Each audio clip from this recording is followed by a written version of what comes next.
We hope. I can kind of see the concrete along the side there, perhaps out of a condo building, but we can see, you know, the wind whipping those trees and the heavy, heavy rain there in Naples. Our next video is from Kelly Bonkowski. This is in Gulf Harbor in South Fort Myers, and in this video you can see a tree down, but you can, there you go, see that huge tree that blew over. Looks like it's right on the golf course there in Gulf Harbor, and the wind really strong, and that's exactly how Kelly described it to us. And some new video from Henry Hill. He has been, okay, we don't know if this is surge or not. This is Marco Island just before 6 o'clock today. We know Jim, we know the direction of the wind has turned around enough for it to potentially be surge at this point on Marco Island, if this video was shot in the last 20 minutes? Yes. You can quickly put up radar on my weather computer, and this corresponds to what the National Weather Service issued, and I read to you word for word. All right. And we knew this all along, that once the center of circulation moves to the north, the wind direction is going to change, and it is now a very strong onshore wind. And this is the beginning of the storm surge that is developing from Cape Sable northward to Everglades City. You see Marco? I know it's a little small there, but that's in an onshore wind flow pattern. So this is it. The water is just starting to move from the Gulf to the coast, and it is going to get higher and higher and higher. And the National Weather Service surge statement that I just read to you a few minutes ago is calling for 10 to 15 feet of storm surge. And from the pictures you just shared with our viewers who are still watching us on television, that's not 10 to 15 feet. That was, the beginning. Just the start. Just the beginning of what is going to continue to develop and then march northward along the coast. Does it give us an idea of the timing of it? So many people have been asking how quickly, you know, will that water just absolutely rush in? Will it look like, you know, something like a tsunami? That just goes to show you, you're just starting to see that water slowly. Right. Well, remember where we came from this morning, and for most of the day, the water was at abnormally low levels. So now it is, in Collier first, snapped back to a regular level, and then once that returns, it is going to continue to flow in from the Gulf, and it will rise slowly but surely. It'll be a current. It will be moving water. It is not going to be a gradual 1 inch an hour kind of rise. This is a water that can rise a feet in an hour, and it is going to be rather dramatic. And unfortunately, we will probably never have a time lapse or a high resolution camera that has time lapse capability to show you how it will rise, but it will be a very steady, dramatic rise in the water as the land disappears and the salt water moves in. Maybe we can go back to that video, because then we can describe it a little bit more for the people who don't have power, like most of Marco Island. If people are curious as to what we're seeing there, the street where Henry Hill sent us this video from, and he said he was right off Barfield, so that's where he was at. Your school's there, right? Yes. So that street is completely covered in water. So it is up over the curbing. It is climbing up some of the mailboxes, but there's still a large amount of the mailbox sticking out, and the water is coming up to some of the driveways, some of the front yards. That's right, some of the front yards. So we don't see it here breaching any houses yet, but we're looking at a house where it's about halfway up the driveway, but it's unclear how deep that driveway goes because the water has covered the street. So that's what we're seeing here in this video from Henry Hill, and we really appreciate him sending that to us because it really is verifying the surge coming on Marco Island. Yeah. We've got JC in Lehigh Acres in Lee County who's on the phone with us now. Good evening, JC. Good morning, Jim. How are you? Oh, man, we're hanging tough like the rest of Southwest Florida. We are in the middle innings of the wind event, but we're in the beginning innings here of this storm surge event. Now, you're not going to be affected by storm surge in Lehigh, but you certainly have had some rough weather. Tell us how it's been going for you and your neighborhood. I was sitting looking out and saw a concrete light pole snap in half and two wooden light poles with 3 transformers. Oh, wow! Snap. Yeah. You they actually all snapped and laid over into the road. Oh my goodness. That's scary. Well, that's one of the reasons they're getting rid of a lot of those wooden power poles, because they don't always stand up as well as some of the concrete ones they're being replaced with. JC, time-wise, give me a timestamp. When did that event happen where the poles snapped or were broken? What time was that? Probably a good 10 to 15 minutes ago.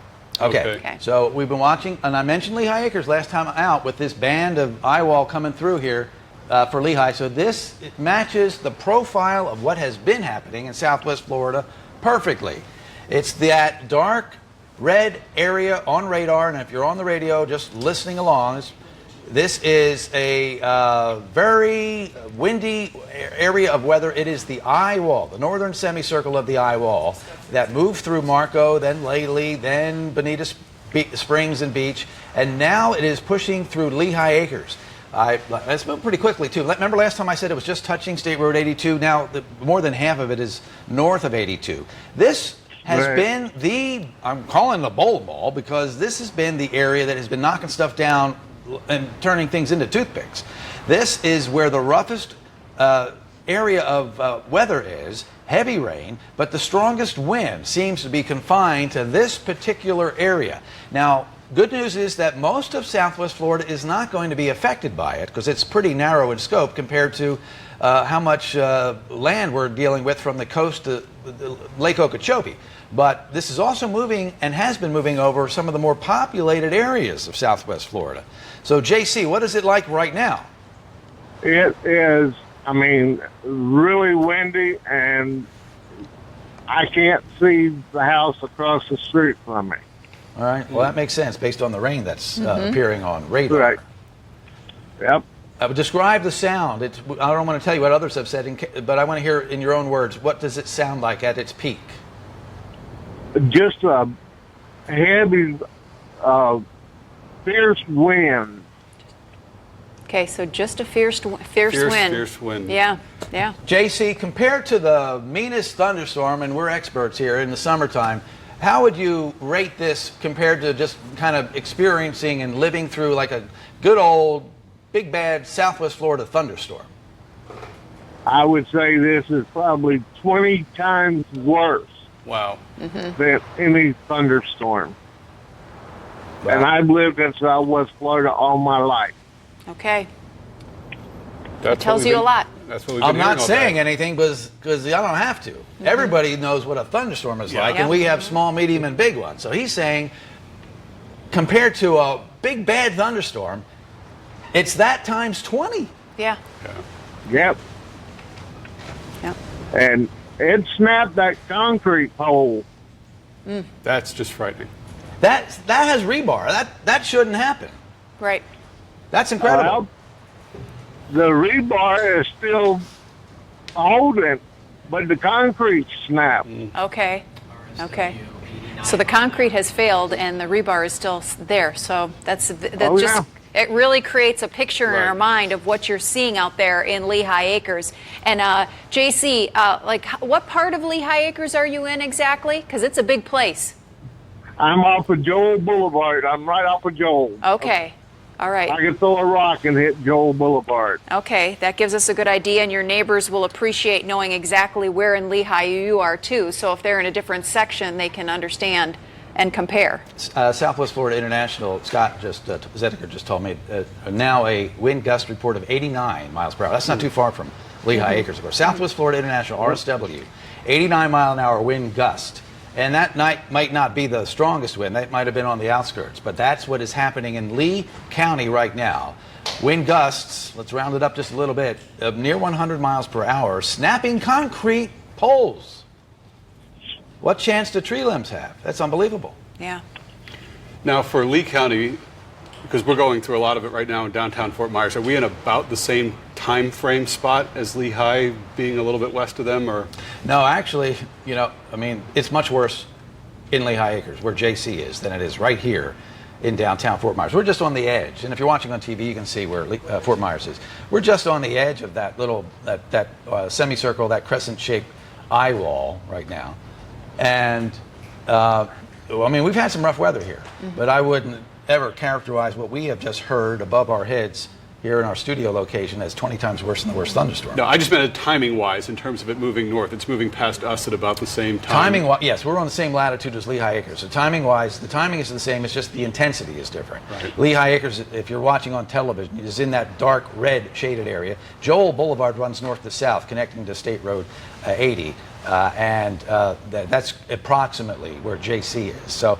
Yeah, he is in the center of the bowling alley, and the ball has come through already. And Alba, you're next.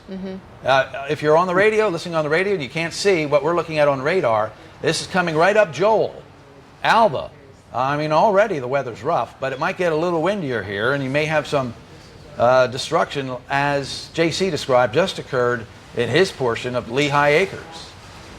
And once that moves through, then it'll still be windy, but it will not be as windy as that very localized area of extreme wind. And the damage that it's creating continues to move through southwest Florida now in Lee County, crossing the Caloosahatchee by Alba. Yeah.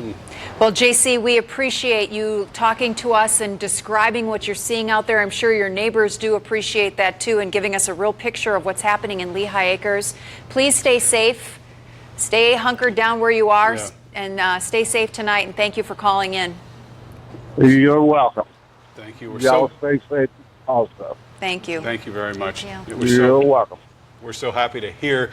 I mean, as horrible as all these stories are, as you said, all these people have done the exact preparations that they needed to do, and they made it through it. And that's it. This is a test of survival. He's okay. He's okay. Concrete poles are being snapped. Right. But there's no indication of any loss of life. Right. If you were out earlier this morning, Chris and I got a little shuttle back to the station from where we spent the night, where we slept.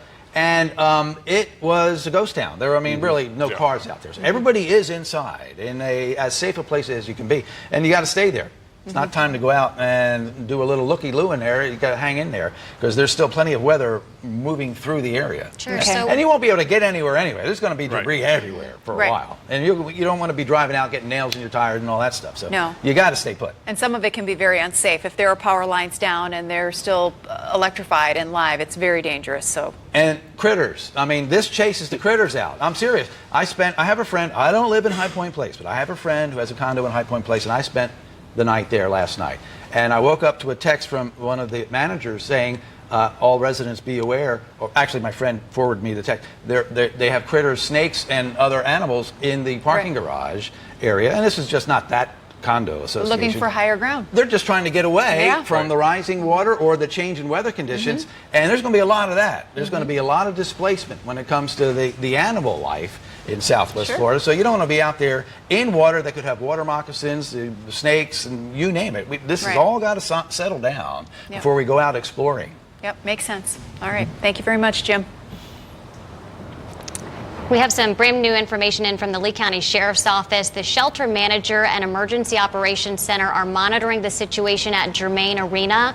Water has been leaking from the roof, but the facility is stable. The water intrusion, they say, occurred as the eye of the hurricane approached that facility. This is not uncommon, is what they're telling us from the It Sheriff's sounds like Office. seepage, like you're talking about in a regular home. I mean, why would an arena be any different? Right. And, that arena's location was right in the path of the worst weather. We heard from our own Judd Cribbs in Estero, and in that section nearby Lee County by I-75 where Germain is located. Actually, it's a safe place. It's certified safe no matter how strong the storm is. So a little bit of water coming in is not an issue. But it was in the path. It took the full effects of this hurricane. And there you go, some collateral damage there in a minor form. Well, and if you're listening in the arena right now, I think the most important word in that sentence is was, right? The Right. worst of the weather that, in terms of wind that they're going to experience there has passed them. It is moving through. Let me take a quick look at the latest radar. It looks like the Germain Arena area is just on the back edge of that super destructive area of weather. It's now north of Daniels Parkway and moving away, so it's on the move, and conditions will get noticeably better, but still windy. Okay. Right. Good news for the folks there. So let's go to some video out of Naples right now. We got some video, or a video from Emma. These are the conditions in Naples where she is at 5:45 this evening. So that's pretty rough weather we're looking at right there. Even though it's just a narrow view from where she is, you can see how windy it is. And, you know, we know when we talked to Channing Frampton in North Naples and looked at his picture at about that time, he was dealing with some trees that were breaking off and some damage in his area. We have some more video sent to us from Grace Dowling. This is the Monterey neighborhood in Naples. There we're starting to see some water again. This came in not that long ago. I don't have a timestamp on it, but that looks to be more than just fresh water and rain, perhaps, Jim? It's hard to tell. It's hard to say because I know they had at least 7 inches of rain just today alone. Okay. And then, you know, the ground's so soggy. I mean, Irma aside, if we get 7 to 14 inches of rain, I can't discern whether that's salt or fresh water, not knowing really the exact location, but we're going to have both. We're going to have saltwater intrusion and some freshwater flooding issues from the rain. Yeah. Which, if our friend Henry Hill, who's been sending us all this great video from Marco, is still watching and sent us that first street, send us another video, Henry, if you can, safely, of that same street that had some water on it before that we know was storm surge. Yeah, that was a quarter till 6, right? 6 or straight up 6, right around there. So let's see if you can send us some. So you're our eyes and ears on Marco Island. So help us show everybody and get an idea of what that water is doing, if it's really coming up. Megan Preston sent us some photos from Cape Coral, southeast 32nd Street. This was taken from behind impact windows. That is good to hear. Thank you. And we're glad that you are safe. But sadly, wow, look at that. Tree toppled over there. Looks like from on top of her home. That's what what she it was looks. taking the That's photo what it out looks of that, like. and Those are the ones too that Yeah. you know, Royal Palm. It looks like a royal palm. They're supposed to be so rooted deeply they don't topple over in hurricanes, but you know, you can only take so much. yeah, a tree that strong, then when it falls on your home, Wow. it can be very destructive. Yeah. That's scary. Well, posted on Marco Island's police Twitter account. So clearly they are getting some of their early responders out to take a look at the damage. And wow, that is a very sad sight to see. See the big tree that is toppled over onto the street, all the debris that is on. That looks like one of their street lamps. You can't tell from that angle whether it is damaged or if it is standing upright. But look at all the power poles. See the power poles, the concrete power poles?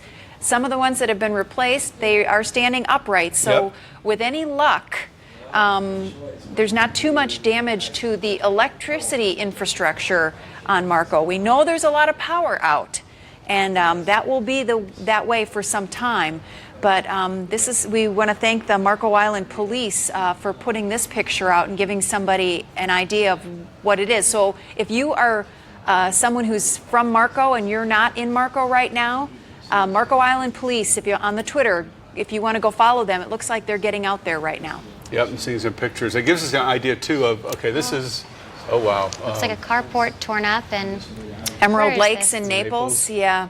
Yep. They're the parking structures, palm Another trees big palm down. tree. Yes. Some serious damage to those aluminum parking structures, those shaded parking structures. So people who are not able to see this, you know what we're talking about, where you can park your car under just for shade in a parking lot outside a condo. Yeah, let's let that run again. I think those were all fronds on top of that white car there, rather than a whole tree. But clearly, one of the cars that was parked under there took some serious. That might It might be the tree. Might be the tree Yeah. itself. Hope not. Let's see. Where are we now? This is North Fort Myers. It looks like. Perhaps Moody River. Yes, it looks like Lucy Tremblay's video sent to us. Okay, she says they've been bracing for the eye wall. They still have power and Wi-Fi. I don't know exactly when she sent this into us. The part of the eye wall that we're getting here is probably right about showing up on her doorstep now, or starting to. And again, as Jim was telling us, we got a little luckier here along the coast in this part of our viewing area than the folks who were inland a little bit, Estero, Germain Arena area. Certainly the gentleman we just talked to in Lehigh Acres, who really went through the rough of it. It seems like in Collier County it was the worst at the coast, and perhaps up here inland a few miles is getting the brunt of it. But yeah, it's coming to North Fort Myers. We have some video from Joe facing south toward Ray Podorf Elementary. Is that what we're seeing here? Yes, that is. And Okay. Ray Podorf is one of the shelters Shelters. at Challenger and Winkler. It's on Challenger in South Fort Myers. Yeah. So, yeah. You can see the wind in the open fields blowing. You can see it all right there. North Fort Myers next, I think. Another look at some very, very strong winds. You know, the palm trees swaying like we have, and it's so dramatic wherever you are, just to have this going on right around you. And the sounds that you hear sometimes that you don't know exactly what they are a little bit intimidating. Yeah, that really is. Think of all your senses. I mean, what you see on TV, it's not as bad as what you experience when you're really there, because it doesn't involve all your senses. You don't hear it all. You don't smell the weird smells that in the wind. You don't feel it. You know, the senses, your senses just kick off as soon as you have all those unbelievable sounds and from the wind. So it's not the same to see it on TV as to be there. And we've been telling people at home, we're all in this together, and we truly are. We're starting to really hear things start to somewhat ramp up outside of our studios here. In fact, we can show you the tower cam if we can give you a live look from the tower cam. And this is over the creek. Oh, it looks like, yeah, again, the camera is blowing around. So this is at the Wink TV studios, and even though the camera is blowing around, yeah, this is our sky cam right here at the studios near downtown Fort Myers. I had it looking down at the canal briefly, and it was horizontal rain. It was definitely horizontal rain. We're getting pelted here right now. I can't move the camera because the wind is pushing it. It will just burn up the servo there, the motor that allows it to rotate. Yeah, we're getting significant weather in downtown Fort Myers right now. This is that crescent-shaped part of the eye wall that is not only over at Fort Myers, but it is that same weather phenomena that our friend JC in Lehigh Acres describing just minutes ago, snapping a concrete pole. This is extremely rough weather that fortunately a good portion of Southwest Florida will never experience, but this is moving through the most populated area of the region. From Naples to Golden Gate to Marco, through Estero to Bonita Springs, now Lehigh Acres to Fort Myers, North Fort Myers, you're next. So hundreds of thousands of our residents will be experiencing this very rough weather. Our building is making some groaning sounds at the moment as well. It is reacting to this extreme wind event that is occurring here right now. And it's something to behold. One other thing I want to mention here before we get it much farther along here, at 6:47, it's one thing to have these pictures sent in, and they're very helpful. I think it gives us all a good perspective of what's happening. But sunset is at 7:37, and in about an hour to an hour and a half, it's going to be dark. And this is still going to be an ongoing event. So we're really not going to have an idea of what's happening until perhaps sunrise. And that just kind of makes it a little scarier, not being able to know play-by-play and picture-by-picture. So even though you at home will not be sleeping for a while, nor able to sleep, you're not really going to have the ability to probably take pictures and send them to us. We'll see how that develops, but again, just want to get you ready for, hey, you know, darkness is around the corner, but the event is not going to end, so we're going to have a lot of questions developing overnight that will not be resolved until the early morning. But maybe you can reassure people, Jim, who are still seeing this coming, how you're going to be able to predict when it arrives, when it might be there, so you can still give them some heads up that, hey, this is the time to be in your safe spot in your house. That part's actually pretty predictable, because there it is. There on the radar, you can see that extra bright red orange area that's from Fort Myers to Lehigh Acres right now. That's it. That is the area of weather that JC in Lehigh Acres, and he has lived here for dozens of years, said was 20 times worse than the strongest the strongest thunderstorm that he ever experienced. And we have all experienced house-shaking thunder and lightning. But this is worse. And in his estimation, 20 times worse. So this matches the reports that we heard from Laley when we were talking to John, when we were talking to Judd in Estero, and from the damage reports, the preliminary damage reports and pictures that we're getting so far. It's that area that is moving northward, almost due north right now. And as it moves due north, a lot of this is going to stay east of US 41 in Charlotte County. So I don't want to be premature, but I want to say that probably most, if not all, of Punta Gorda and Port Charlotte will be just outside that, I've been calling it this bowling ball of weather, because it is a dynamic area of wind. And isn't that good? Because you guys got pummeled by Charlie, and at least maybe, fingers crossed, you'll be just to the west of the worst of this weather, but you're still going to have, obviously, heavy rain and some very powerful wind.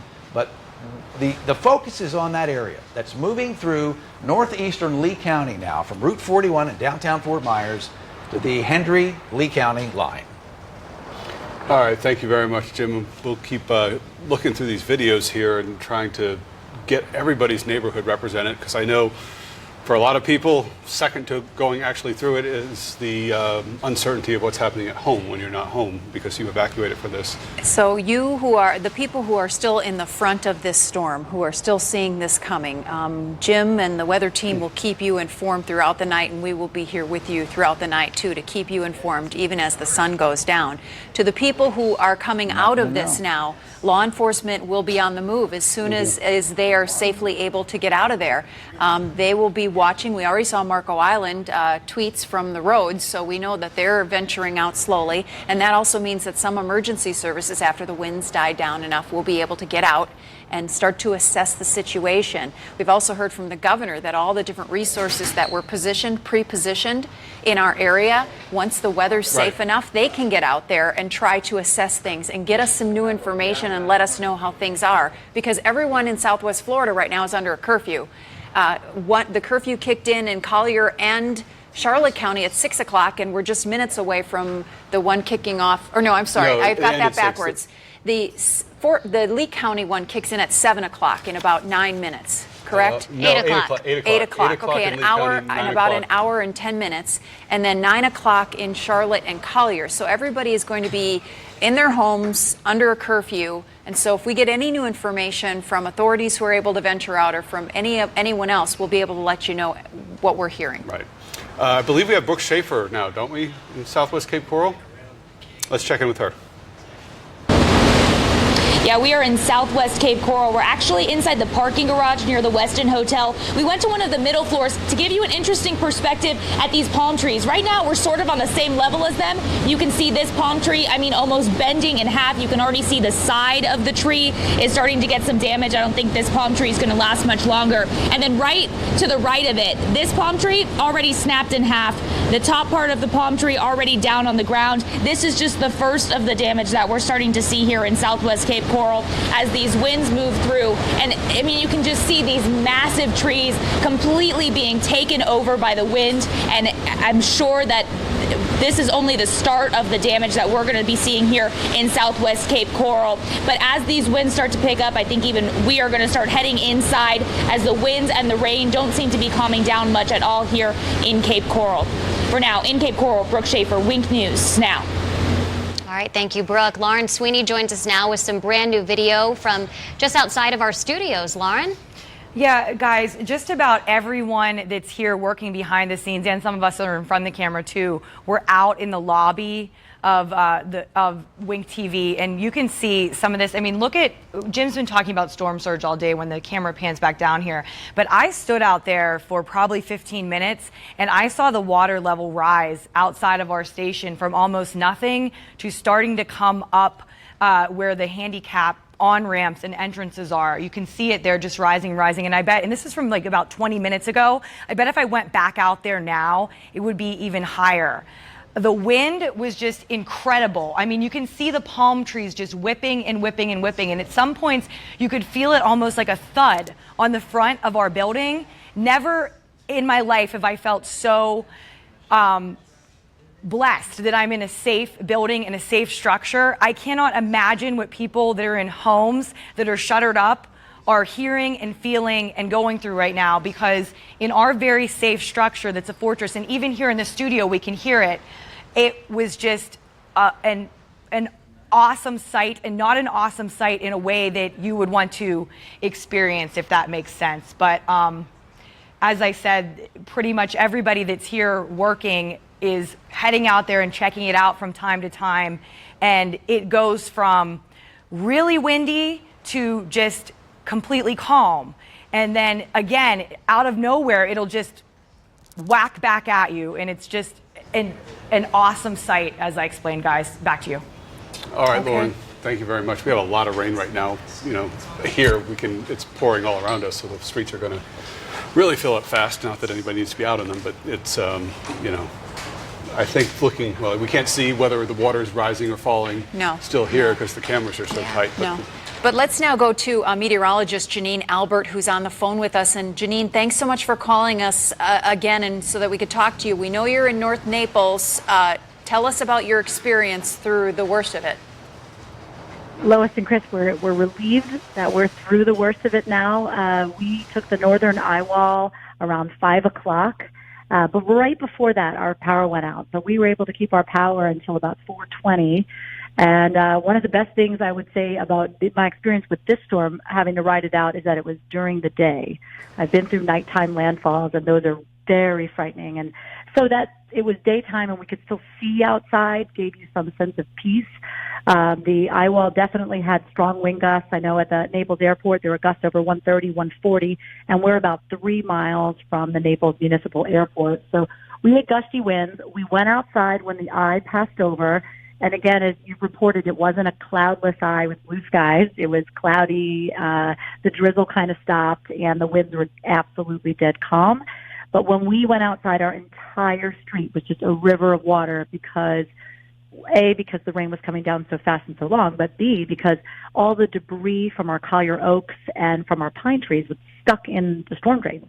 So a whole bunch of us kind of got out there and got our hands wet and grabbed all the debris and pulled it out so that it would kind of create that suction and that drainage.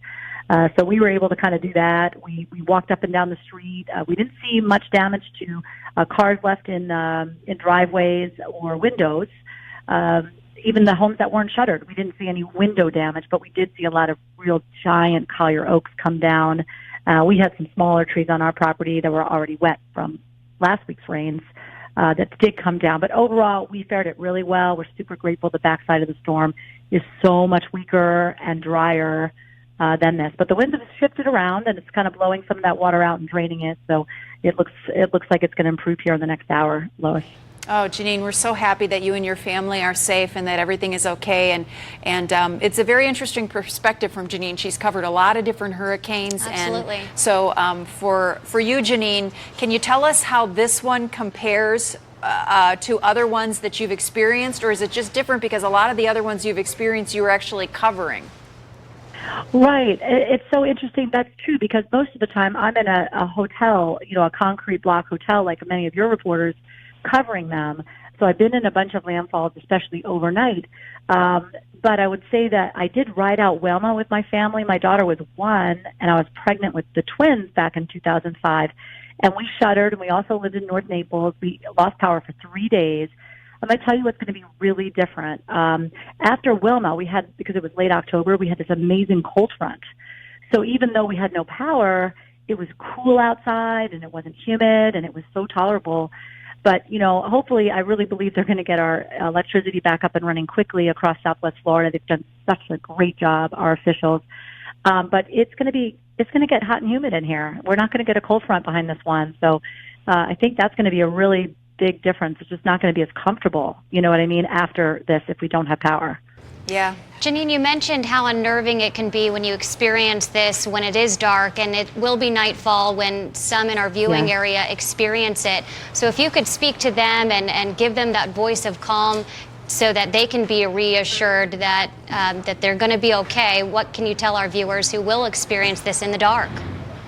Yeah, I can give you some good advice because I have young kids, and it started even this morning early in the dark hours being real loud. Consider what direction the wind will be coming from at your house when you go to bed. So in other words, most of you will have kind of an east wind like we did overnight before the storm hits you. So we had the kids have a sleepover last night in a west-facing room upstairs so that they would be protected from the sound. Because I'll be honest, the sound is what's scary. Like everything could be fine, but it's just noisy and it makes your stomach flip when you hear those noises. Even though, if your home is protected and shuttered, you're going to be safe in your mind. You're like, oh, this is so scary. So I had my kids stay in a west-facing room. And I even woke up in the middle of the night, and it was just so loud. So I put an earplug in one ear just because I knew I was safe. You know what I mean? And I recognized that if I could just get rid of some of that noise, I would just feel better in my heart. So some people just listen to music a little bit, and that helps them just drown out the scary sounds if you can't sleep. But I would just recommend, analyzing what side of the house that wind's going to be blowing into your window, that rain sound, and find a place that's wind protected and just sleep there, on a mattress or something. Yeah, great advice. Yeah. Very good advice. Janine, thank you again for calling us, and we're so glad you're safe. You're welcome. Love you guys. Love you too. All right, we'll talk to you soon, Janine. We have news just in. Collier County announcing they're enacting a boil water notice for all Collier Water District customers. Wink News reporter Olivia Mancino has more on that. Well, over here on the sorry, let me start that over. 3, 2. Well, over here at the EOC, we're on the back end of the storm. It's really just a waiting game to see when the storage surge comes through. As you can see out the window, it is still extremely windy. We did get a couple reports of cars in the back of the parking lot. There's some trees on them. That's the tree that fell over earlier, around 2:30, 2:45. Some cars here in the parking lot have actually been kind of lifted off the ground, but none have gone, completely out of control yet. We do know there's a lot of trees down in this parking lot as well as the rest of Naples. That's nothing unique. We are just waiting to hear more from the emergency management team to know what the next steps are. We do know that there is a curfew in place in Collier County that starts at 9 o'clock tonight. And as Jim mentioned, when the storm surge comes and it is dark outside, it is going to be very dangerous out there. So that curfew is definitely there for a reason. As soon as we know more about a press conference or any other information coming out of here, of course, we will pass that along to you. For now, just like everyone else, it's a waiting game to see when this wind and damaging winds leaves our area. In Collier County, Olivia Mancino, Wink News Now. How about some good news? We deserve some good news, and I have some good news. It's not perfectly great news, but the storm surge forecast maps have been updated, and it's better than it was. Let's take a look and try to get around to as many communities as we can. Now, this has always been the area of Southwest Florida that was expected to have storm surge flooding, and there's no significant change here. This is still very much in the red, which indicates the chance for storm surge, saltwater flooding 9 feet or more above the road. And as I read that statement to you from the National Weather Service, they are bracketing this 9+ as 10 to 15 feet of flooding.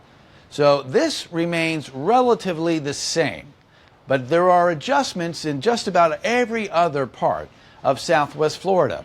Less red in the vicinity of Naples. The coast used to be in the red, 9 foot or more of saltwater flooding. Now, it's basically a combination of some orange, that's 6 foot, and yellow, 3 foot. That's a dramatic difference from 9, which is where it was, 3 feet lower or more, 3 feet to 6 or lower. So that's some good news. Now, the Gordon River here is still very vulnerable, so there are still patches of red there. But that's the look. Now, Naples, downtown, every color on the map is indicated here, but there's less red. It's just right on the beach at the coast, and then we see the expectation for storm surge flooding. It's still there. There will be salt water, but it won't be as high, so that's a good thing. Looking into Lee County, this used to be all red, Bonita Springs. Now we're getting an updated report from the National Hurricane Center that generates this forecast for storm surge. And there's yellow here, and there's some red right here on the inlet that leads out to the coast. But it's better than it was. So now the expectation for Bonita Springs and vicinity on either west or east of Route 41, there's a lot more blue, that's 1 foot right in here, and a lot more yellow, 3 foot above the road. Now remember what this is indicating. There's been a lot of confusion about this. This is indicating the height of salt water above the road in your neighborhood. We're not dealing with mean sea level or sea level at all. This is purely designed to indicate how much water could be standing on the road in your neighborhood. Now, Sanibel Island used to be all red. St. James City used to be all red. This is good. Instead of 9 feet or more of potential storm surge, now mainly orange at 6 foot, pockets of yellow at 3 foot, mainly orange in Pine Island and St. James City.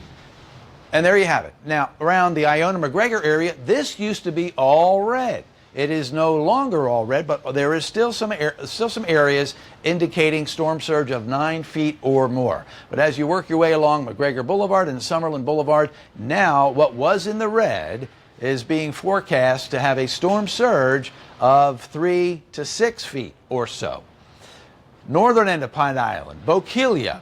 This used to be in the red. Now it's yellow. All right, so 3 feet or more. A lot more blue appearing. That's 1 foot of standing water on the roadway possible. Also noticing significant improvements for Northwest Cape Coral, where I was using the dividing line of Burnt Store Road before, and I probably still use it, but this was all yellow with some orange before. But from Burnt Store Road westward, we see a majority of the area in the blue. That's 1 foot of salt water in the roadway. And then there's this pocket of yellow, but actually, you know what? This is just mangroves. So really, the populated areas of the Northwest Cape are on this border between the blue and the yellow. So for our discussion, if you live in the Northwest Cape, you're back in the blue, 1 foot above the road level. And most of the homes up there have already been elevated above the road by more than a foot. So we might get away without any significant flooding into the houses in that part of the Cape. Remember, it's 1 foot plus, so it could be more, but this is good. This is a good early indicator. From the Northwest Cape down around the Southwest Cape, South Cape, Southeast, this used to be all red, deep, dark red, 9 feet or more. No longer. Now, again, this is mangroves. There's nobody living there in the orange. But in the populated areas, it's mainly blue, with this little sliver, well, not so little if you live there, of yellow, indicating 3 feet. But that used to be 9 feet plus.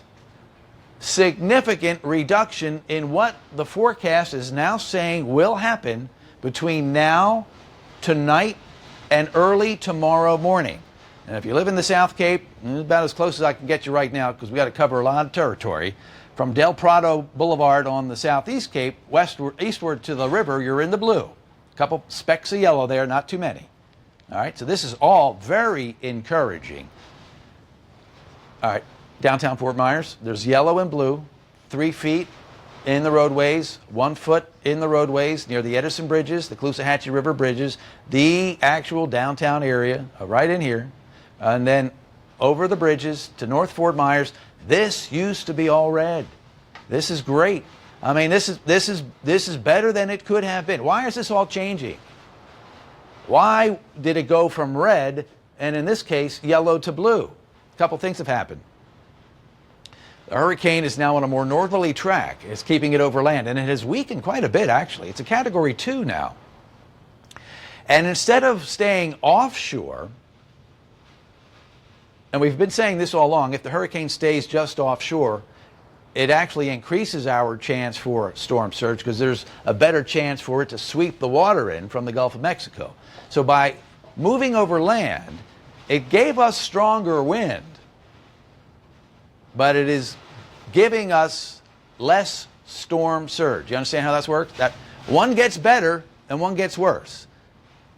Storm surge has decreased, but the wind destruction has increased because instead of the core of the windiest weather staying offshore, the core of the windiest weather came over Marco, Naples, Lely, Stero, and now is moving through Lehigh Acres to Alba. So, you know, in one category things got better, in one category things got worse. But at least in this category, which is the category I was most concerned with, it's trending in a better direction. And here we go, up the river to I-75. This was red before. Now we've got layers of blue, yellow, and orange. And in case you live around State Road 31, you get out of the way and you can see. You're in the yellow there at 31, crossing the river. Then a little farther east along the Caloosahatchee to Olga, out by Alva, looks like blue to yellow. Much better than pockets of red and orange. So this is all very significant. Charlotte Harbor, we've kind of gone back to the forecast that we had a couple of days ago. Instead of some reds and oranges, now we've got blues and yellows. And some of this is not populated in the yellow. So here's downtown Punta Gorda. There you have it. Let's go to Cape Hayes first. Blue, yellow, unpopulated, some population right here in the blue, and obviously the barrier islands that were evacuated. Now we're looking at 1 foot, 3 feet plus in some pockets.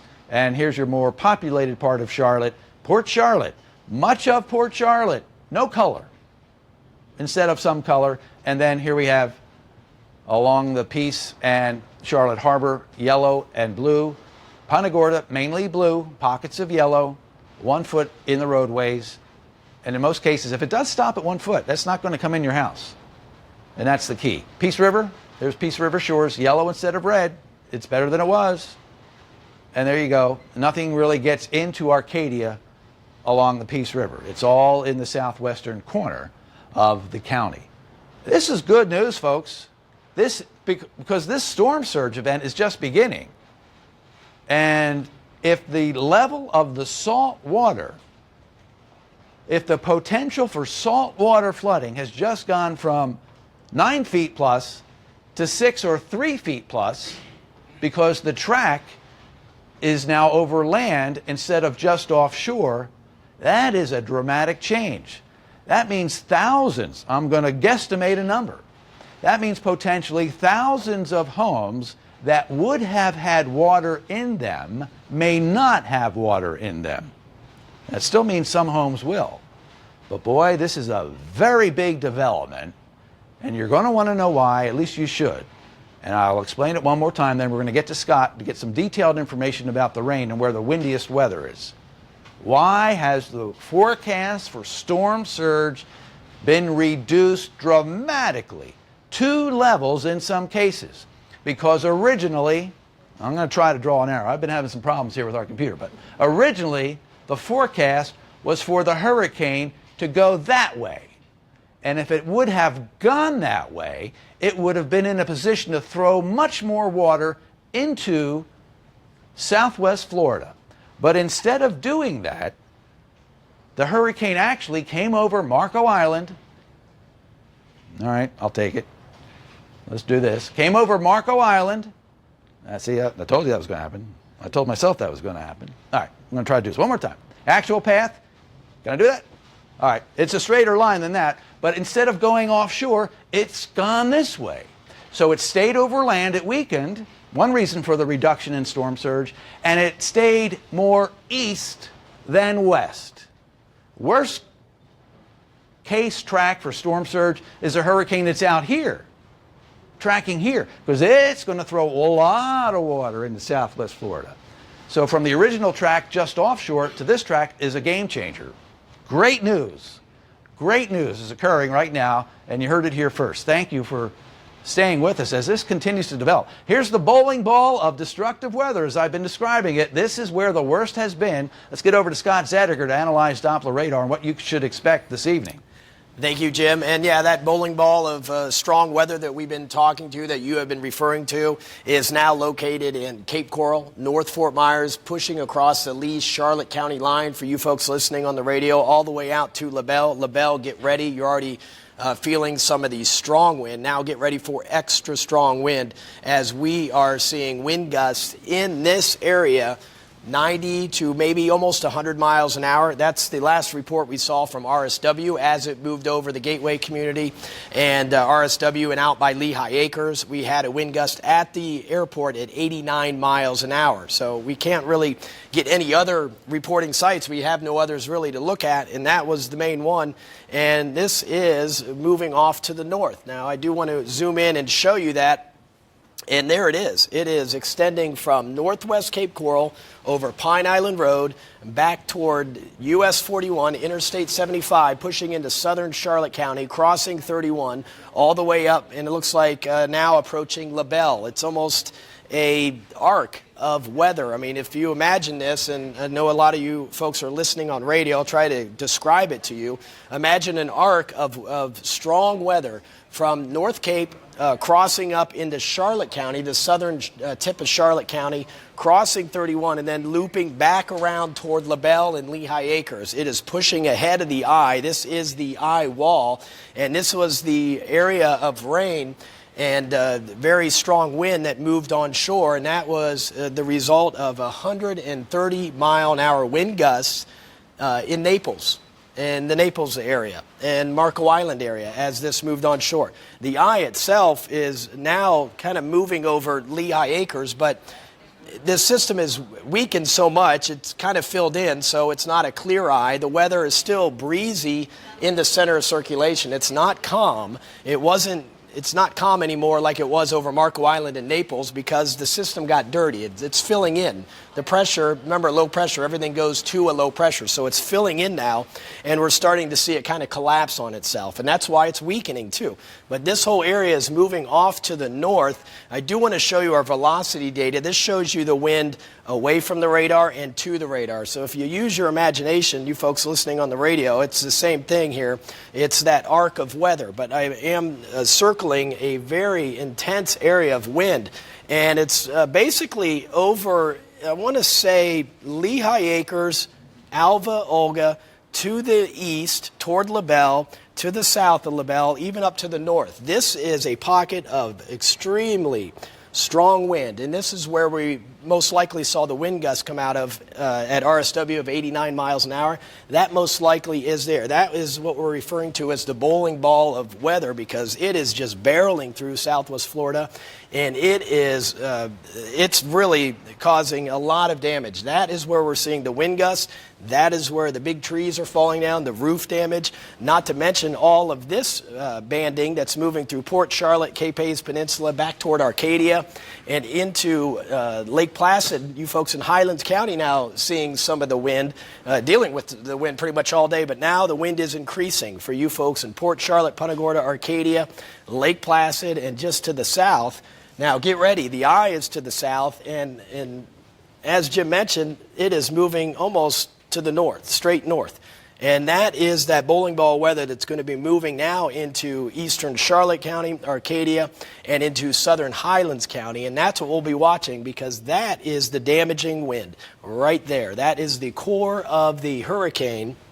And as it continues to move to the north, not only is it running through an area that has already been weakened with some strong wind, this is kind of like the finishing blow there. This is the one that's moving through and knocking down everything that has already been weakened by that strong northeasterly wind, I should say. All right, good news though. Jim mentioned the good news about the storm surge because the hurricane is weakening a much different path. So those potential storm surge values gone down dramatically.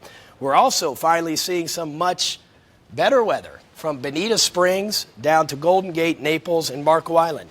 Not much rain. There's still windy weather, but the rain has stopped down there, which is some very good news. We don't need any more rain across southwest Florida. We have already seen 4, 5, 6, 7 inches of rain, and we're continuing to add to that. So here is the setup. You see this system is still lopsided, all the rain north of the eye as it continues to move to the north. There's the onshore wind now from, I'd say, Fort Myers Beach southward, but the potential storm surge has gone down because it's a weaker system. But notice, not much rain. So we're finally drying things out a little bit. It looks like Lee County southward into Collier County as the eye of Irma now crosses. It looks like it's getting ready to cross. Let me zoom in here. It looks like it's getting ready to cross State Route 80. Not quite there yet. It looks like it's almost over the Buckingham area, but it is moving off to the north. And as I mentioned, it is a dirty eye. It's still windy, and there's still weather within it because it's filling in. The low pressure system is weakening. It's not clean anymore like it was with Marco Island and Naples. Jim, Lois? All right, thank you very much. We want to take you out, or we were going to go out to our Sandbell cam, and where we got it up and running again. And that's actually better. It is a little bit better because you can at least see where the causeway is, even though it's very distorted still because of the weather that they're experiencing there. But at least you can see where the water is moving. You can see the waves, and it hasn't frozen on us just to give us a still shot. It's giving us an actual video. And that tree, Chris, you were talking about earlier that you can see in the bottom left-hand corner, see it blowing in the breeze. Wow. Do we have Henry Hill back on the phone? Our friend Henry on Marco Island that we've been talking to, Jim, back on the phone here, and I think some new video that since he took that first storm surge video, I believe we have some new video that we can show people now. It's a purple pill. It's naproxen. The storm is getting to you, Jim. The storm is getting to you. I got to share. Henry, all right, forget it. I'll tell you, it would have been a good moment, but they're not going to. No. So let's see if do we have the video from Henry? All right, do we have Henry? There we go. So it looks like a little more water maybe, but about the same as we saw on Marco Island. Henry, no, I was watching that. If that's the same mailbox, the water is much higher there. It's not quite to the box itself, but more of the post was exposed. So that's still rising in that part of Collier County, at least by my recollection. Henry, are you on the phone with us? Yes, I am. All right, how are things looking there? This video is now about 45 minutes old, so is the water going up even more? No, it stayed the same. Right at the edge of the water is a sprinkler head that sticks up, and it's still there. And the water hasn't, it's about a foot away from the water, and the water hasn't reached it yet. So there could be a little bit of rise, but not really much. The thing I was impressed with, I've seen the water come over just a foot over the seawall, but it just came up and went over. And of course, WOMA put the water at the top of the seawall, but that's all. But I was amazed at how fast the storm surge came in. I mean, it was a matter of minutes, and we had a flooded street, and then it kept coming up, but then it stopped there. So we're in good shape, I think. Why that occurred so quickly at first, because remember earlier in the day, the water was pushed out, and the water was unusually low along the coast and in the canals and in the creeks. So that little snapback action, once the wind shifted, all of that water that was pushed out into the Gulf returned relatively quickly. And once that's stabilized, then you reach a point of equilibrium where the new storm surge will continue to allow the storm surge to rise. But I'm not surprised that you saw a rapid rise of the water initially, because it's like a rubber band. It had to return to where it was and then some. All right, so now, but this is not an event that's over by any means. Obviously, there's still water on the road, so they can expect, if you're looking at your neighborhood on television right now and seeing it, you can expect that there'll be water there for perhaps some time. I would expect that the water will rise. The rate of rise may have slowed somewhat for now because of that little snapback effect has come and gone. But the forecast from the National Hurricane Center and the National Weather Service is still for water possibly along the Collier County coast to continue to rise over night tonight. And then we'll just have to see where it is early in the morning. The new storm surge forecast maps were just issued. I just shared those with everybody listening and watching. And boy, what a good piece of news that was. For most of the communities that were going to be affected by storm surge, you'll still have surge, but it's just not going to be as high as it would have been if Irma had passed offshore. So your reports from Marco are very valuable, especially up until sunset. Once it gets dark, I guess it's going to be harder to monitor what the water level is doing. But this is very helpful for us to get an eyeball on the rate of rise and the extent of the rise on your street, Henry. Thank you so much. Thank you. All right, stay safe, Henry. Thank you for calling us back. So, Jim, will fresh water, we're expecting more rain, right? So fresh water could aggravate the situation with the surge in some areas. It could. Now, if you grab a computer that has a radar that shows Collier, the rain's actually letting up. It has decreased quite a bit. We've always been saying and showing you, at least in the last day and a half or so, that most of the rain's on the northern half.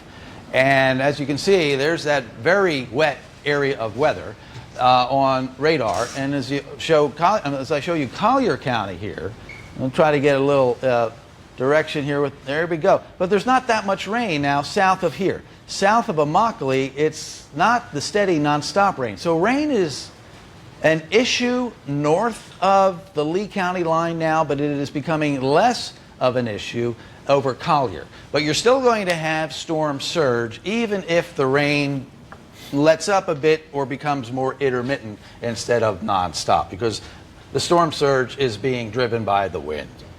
Okay, we're going to go to Bill Halter right now, who is in Gateway, and they experienced some pretty serious, severe weather too, didn't you, Bill?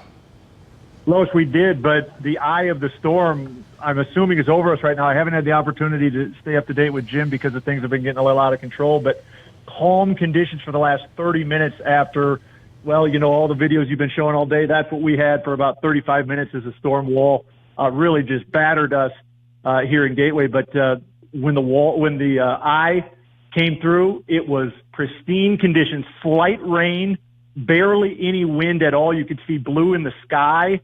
Incredible difference between what we went through for 35, 40 minutes when the eye wall was going through us compared to what it is like still right now. And that's moving toward LaBelle, Bill. So, yeah, you are very close to what would have been a more distinct eye. It's kind of tough to find on radar now because this storm, Irma, is weakening.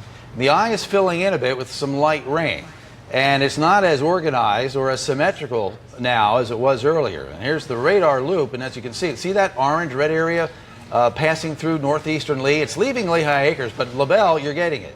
You're getting the exact same heavy weather event that much of eastern Lee and coastal Collier County had to go through earlier. So, Bill, yeah, it's getting better. It gets better from here, but you'll still have some rain and some wind. Yeah, and certainly build up. We still have power where I'm located in Gateway. Many neighborhoods are without power, but the folks that I've talked to say for the most part they have avoided severe damage. But I can only speak for about, 4 households that have told me that things are okay so far. Hey, we'll cross our fingers for you and hope it stays really that way. You'd be one of the lucky ones for sure. Can you get a quick look outside? Are you in a cave or do you have a window that... No. Yeah, I've been watching the whole thing. Okay. I'm in a really fortified place, so I've had the opportunity to watch this thing come through. And right now it is calm. I mean, when I say calm, I'm going to step outside and you tell me if you, and I know you suggest not doing this, but it's nothing. Well, I just you don't hear any wind right now. I am outside right now. There's no wind. I'm just curious about debris. Is there debris on the roadway, or is it still pretty passable? Yes, and one of the roadways that we can see from a distance has probably about 1.5 foot buildup of water. What about tree limbs or anything like that? Movable debris? Yes, but not a terrible situation. That's good. That is very good. Excellent. And there are a lot of trees out in Gateway. Some of those streets, the main road is lined with trees, a beautiful canopy, and it'd be such a shame to lose that out there in such a beautiful neighborhood. But, with this kind of storm, it's very possible. Yeah, and certainly I don't want to talk for, it is a big neighborhood here. I don't want to talk for everyone, but the experience I've had in terms of damage is not too severe so far. Good, and we're liking to hear that. And the common theme. Thank you very much, Bill. The common theme that again is that everybody, like Jim kept saying, prepared like they were supposed to. Now a few of us get to start to exhale. The rest of us will be right behind. Yeah. So who do we want to talk to right now, Jim? That's coming up. It looks like LaBelle, you said, is getting it right now, and Arcadia, those areas. Do you think it's going to hold together, or that they're going to feel some pretty strong effects tonight? Arcadia is in a band. It's not the eye wall, but it's in a band of heavy rain. So you're going to have to suffer through that. From Lake Placid to Arcadia, Port Charlotte, Punta Gorda, got some of that moving through Charlotte to DeSoto to Highlands. We've got 3 categories of problems here. We've got wind, rain, and surge. So each one is on a different timeline. The rain issue is letting up south, but it's still continuing central and north. But it will be letting up in Lee County northward shortly. So the extra wet period of weather associated with Irma will actually start to get better, and it's already improved dramatically from southern Lee County southward. All right, so that's the rain element. The wind element, outside of that little stretch, that arc of orange and red that's moving through LaBelle now, that's where the windiest weather has been. That's where the wind gusts of 130 mile per hour and greater were reported. That's where the super windy weather is, but it's on the move. So as that moves through the area, it's still going to be windy, but we're not going to see 90, 100, 110 mile an hour gusts anymore. So that is going to start to get better. So as the rain situation begins to improve and the wind starts to die down, the laggard is the storm surge. Even though the new forecast is indicating that we will not have as high a storm surge in many coastal or near coastal areas, there still will be storm surge. That's why I'm extra interested in watching our friend on Marco and his pictures of the flooding there. Marco can be a relatively high place as a barrier island. It is pretty elevated. So other areas along coastal Collier will be the key. And storm surge is still going to be an issue. So as the rain gets better and the wind gets better, we still have to deal with storm surge in Southwest Florida. And Jim, I don't know if you saw this picture earlier, but this is from Marco Island. Marco Island police were able to go out and take a look at some of the streets and tweeted out this picture of what they were seeing on the streets of Marco. All right. Well, the road is underwater. Once a road is underwater, it's difficult from that perspective to see how deep the water is. I don't know if I see a driveway poking out there or not. But I think it gets worse before it gets better as far as the storm surge flooding goes. So, I mean, that is still potentially a very dangerous situation. But everybody got moved out of the way. Everybody who was told to evacuate, that's why. Because that water is coming up, but it's going to come up and go down before you get home. Okay. All right. All Great. right. Thank you, Jim. Cape Coral Mayor Marnie Zwicky is live with us on the phone right now. Mayor Zwicky, thank you so much for taking the time to call in.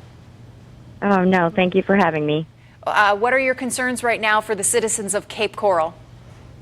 You know what? A lot of it is just making sure we keep power on for them. I think LCEC is, we have one of their members in our command center. She's doing an outstanding job making sure she's aware of, where those are without service, doing what they can to get those turned back on. But, really monitoring the storm surge. And I think we just had our latest update briefing. Looks like it's been downgraded a bit for the storm surge. Still nothing that, I'm still obviously really concerned for our zone A and B, but not the storm surges that we had been told originally. So, in some ways we kind of dodged a bullet with that.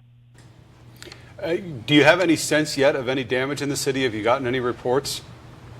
Yeah, no, we do. We have some flooding. We've got carports that are down, trees that are snapped. I mean, yes, we have damage.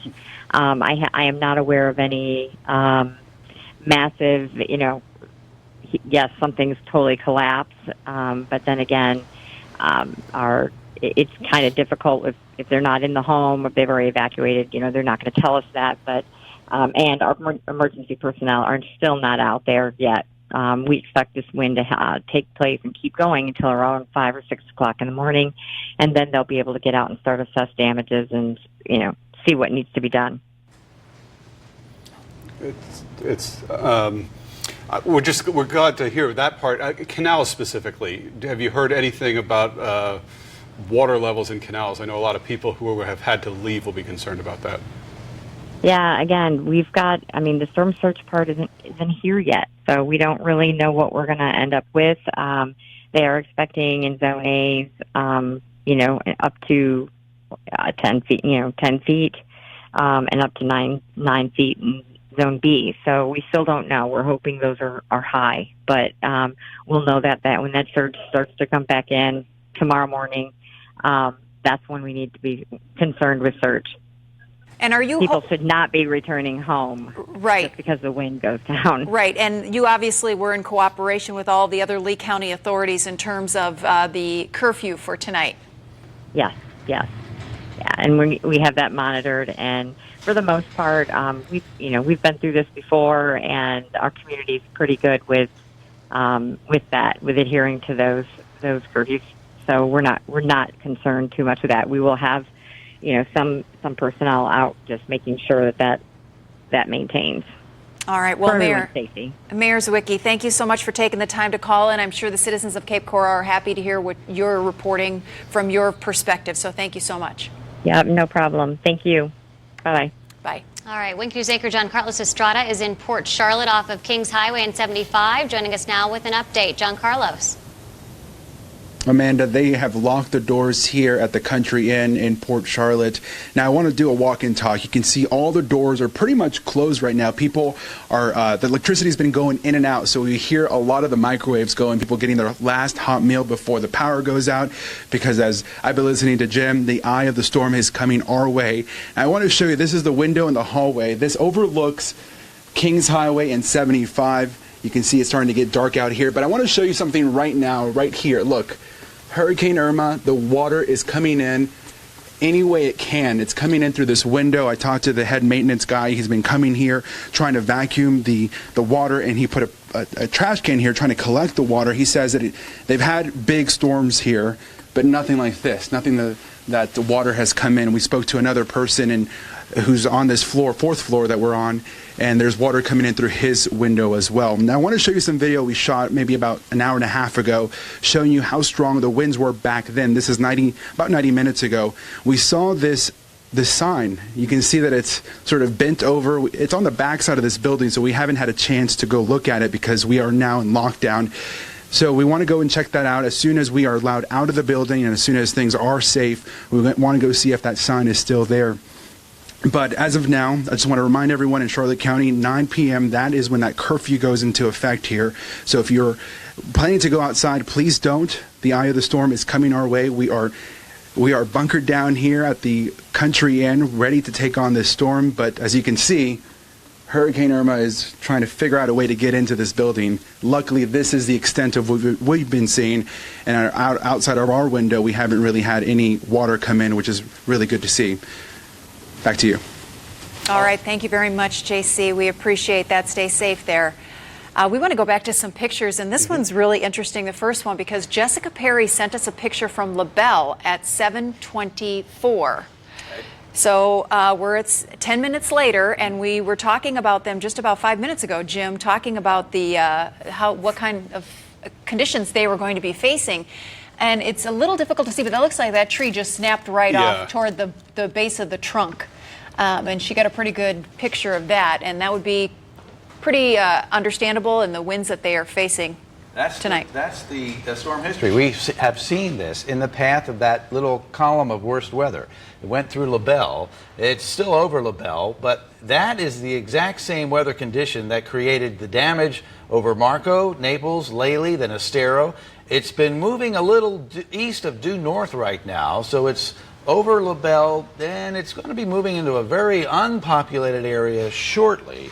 But this makes perfect sense, and if we connect the dots of where all these snap trees and power poles are, we find that it follows the path of the core winds. And right now, that path is moving through Hendry County and will move through DeSoto, southeastern DeSoto, and western Highlands County, and is not coming back to haunt the rest of southwest Florida. I just acquired some information I want to share with you. There is a tide gauge. There are several tide gauges in the area, but I'm monitoring real-time information from a tide gauge in Naples, and I found it to be fascinating. It measures how high the water is at any one point.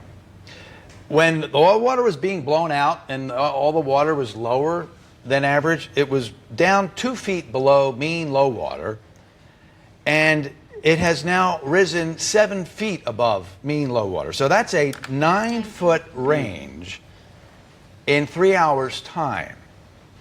So not only do we get that little snapback effect from all the water being pushed out, once the wind changed direction, that water rushed back in to get back to normal. And now the storm surge is still a factor. The tide gauge is very accurate. It is up to +7 above mean low water, and it was -2. So that's a 9-foot range in the last 3 hours. It is now 3 feet above where it would have been if there was no Irma. So that's not too bad yet.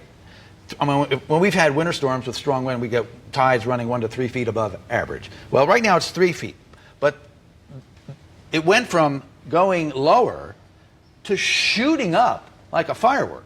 I mean, the trajectory of the rise of the water is impressive. So over a short period of time, 3 hours, that's a 9-foot rise. And this is probably going to continue. And that's why the Weather Service has issued that statement that storm surge flooding is a concern still, even though the forecast for how high the water will get has been reduced. There is still going to be storm surge flooding. So right now, it's 3 feet. 3 feet would be normal, so it's up about 4 feet above where it should be. So it's 4 feet above average for now. So anyway, I'll be monitoring that. But this is still an ongoing event. The water is rising in Collier County, and that's the brand new information from the tide gauge at Naples. And this is an encouraging picture right here. This is the best we've seen from the Hyatt Regency Bonita in quite some time. It's actually a pretty picture after all that we have been through in that part of our area today. Nice to see the sun, yeah. Yeah, and the clouds.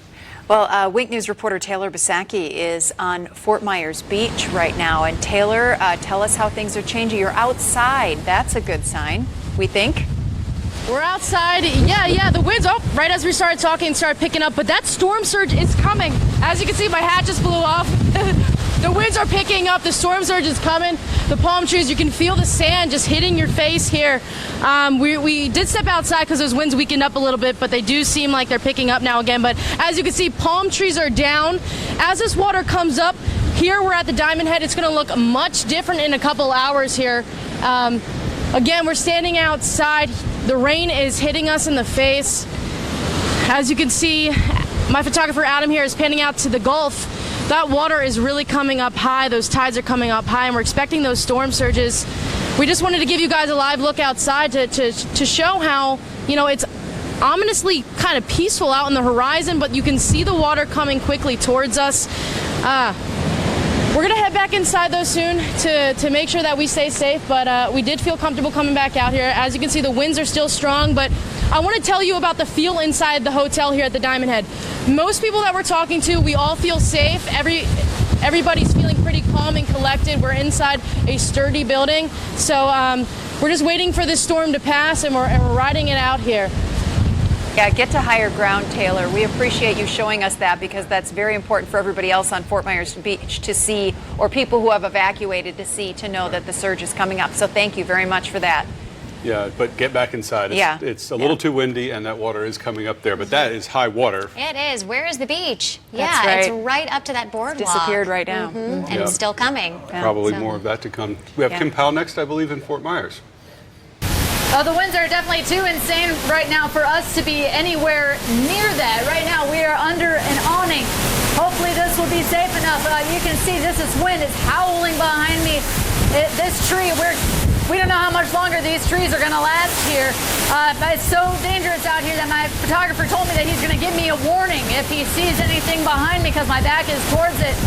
But our power has been off for at least the last hour and a half or so, and we do not have generator power at my house.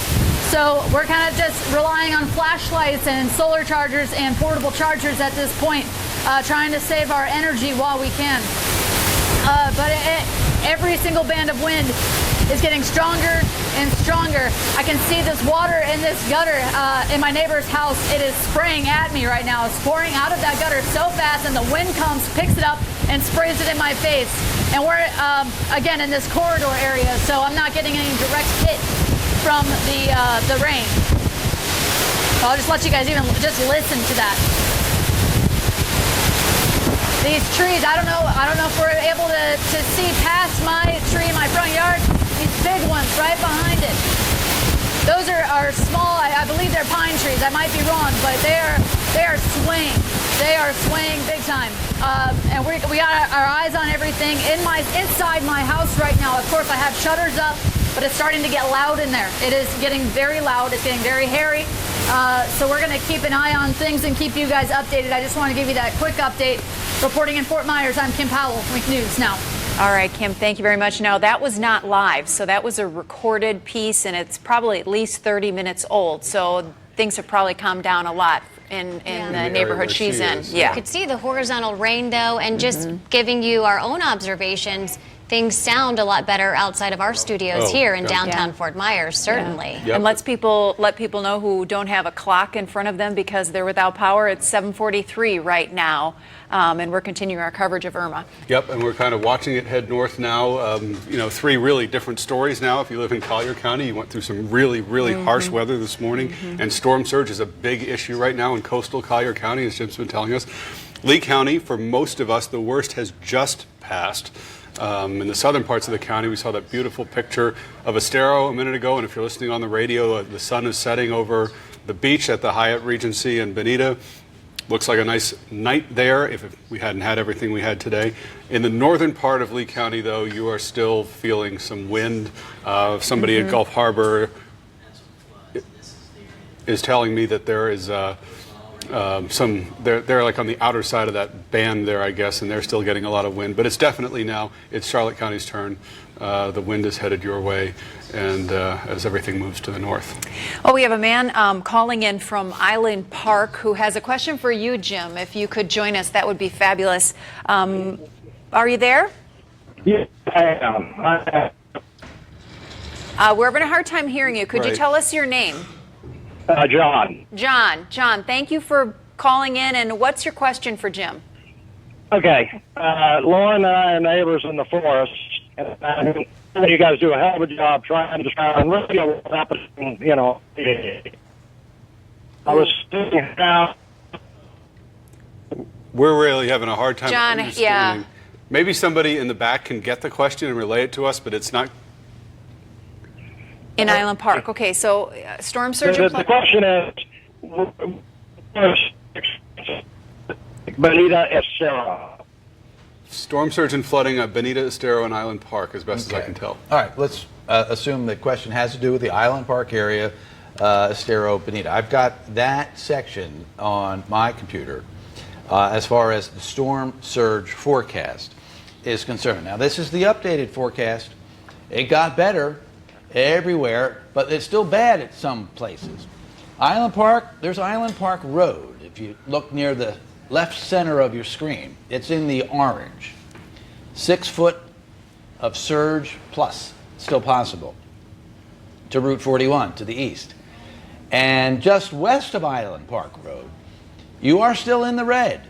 That is the potential for storm surge flooding of 9 feet or more. So, John, this is an improved forecast because this used to be all red.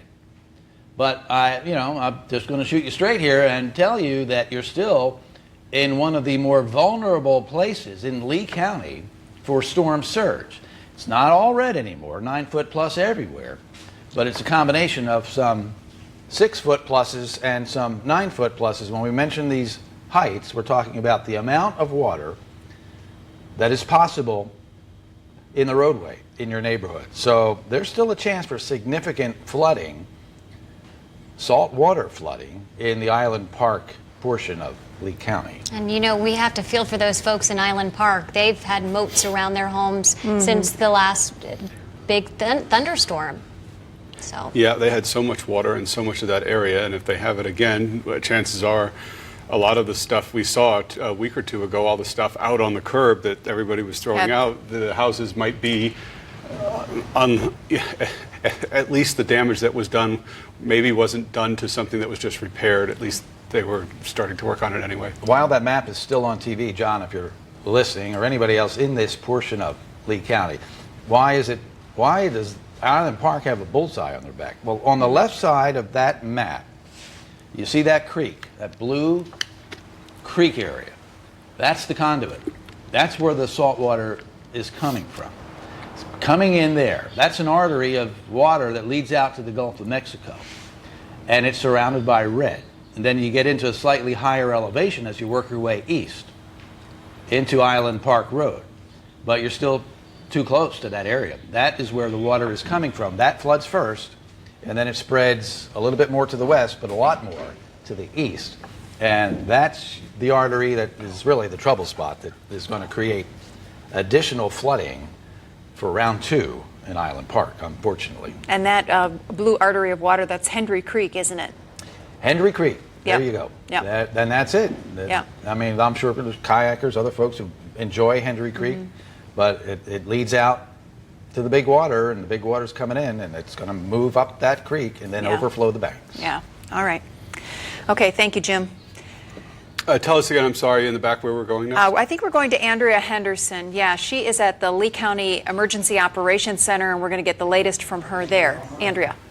We'll see, and then I'll give you a call and let you know what's going on for real. Yeah, well, we just watched the eye of the storm pass through here a little bit ago. Obviously, it's dark out there, but I don't know if you can see the tree right out the window there. You can see the branches are calm. Really, the most of that wind has already passed us. But as we've been talking to emergency personnel here, they've been telling us they're already preparing for what's coming in the next coming days, what they have to do as now this storm surge comes. And as you can see, these crews here, as I've been telling you, they've been working here really around the clock, answering phone calls, monitoring that radar. And they tell us, you know, at this point, it's all about what they need to do in these coming days. And we are told that they are in their designated spots, the law enforcement and emergency patrols. They are ready to hit the roads again once it is safe. Of course, right now they are in their designated spots where they will stay until the winds calm down and they are released to go back out on those roads. And they say they are really using this time now to plan. That's true. We're spending a lot of time in the EOC today thinking about things like post-disaster response to include debris clearance, that life safety search and rescue, working with fire, EMS, law enforcement on the security missions throughout the county, and then moving forward with that mass care support, feeding, water, those types of needs that we know are going to be out there in our community. I will. I'll give you a shout.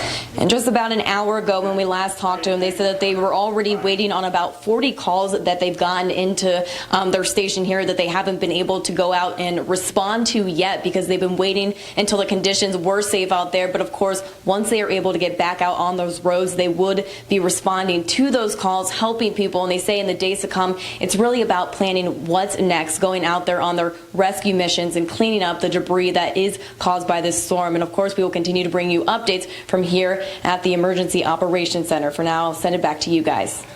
All right, thank you very much. We have some breaking new information just coming in from Hendry County. We're learning Hendry County schools will be closed all the way through Friday, September 15th. That is the latest word out of Hendry County. So they will be closed Monday through Friday. They'll be closed all week. Yep, and we already know Collier County is as well, and FGCU and FSW are through Wednesday. We would expect more just because people are in shelters, and depending on the severity of the damage left behind, people may have to stay in shelters for some time. So we'll have to wait and see what other districts do, but we will let you know as soon as a district notifies us of that. Well, Jessica Martin sent us in some video from 1:45 today in Fort Myers. So this was way before the worst of it in Fort Myers, but this is in a community along Winkler in the Linsford community. And we're just now seeing this with you at the same time. And we're looking at the trees blowing and some rain.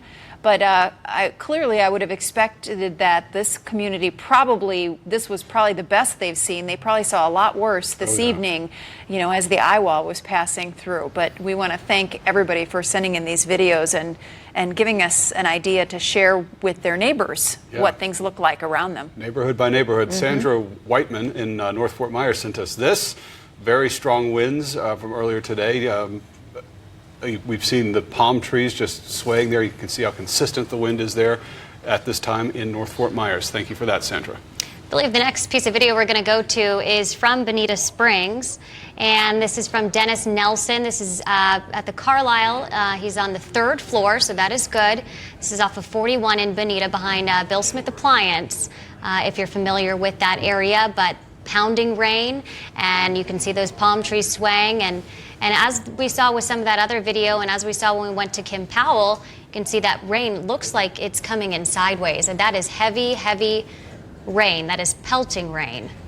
Let's go to Wilson Street and Justin White. He sent this to us from Bonita Springs, and he said the power was coming and going, and that the city retention pond was 3/4 of the way full, then next door to his home, which would make sense with all the rain they were getting, because that would not be a surge issue there. That would be fresh water causing that to rise.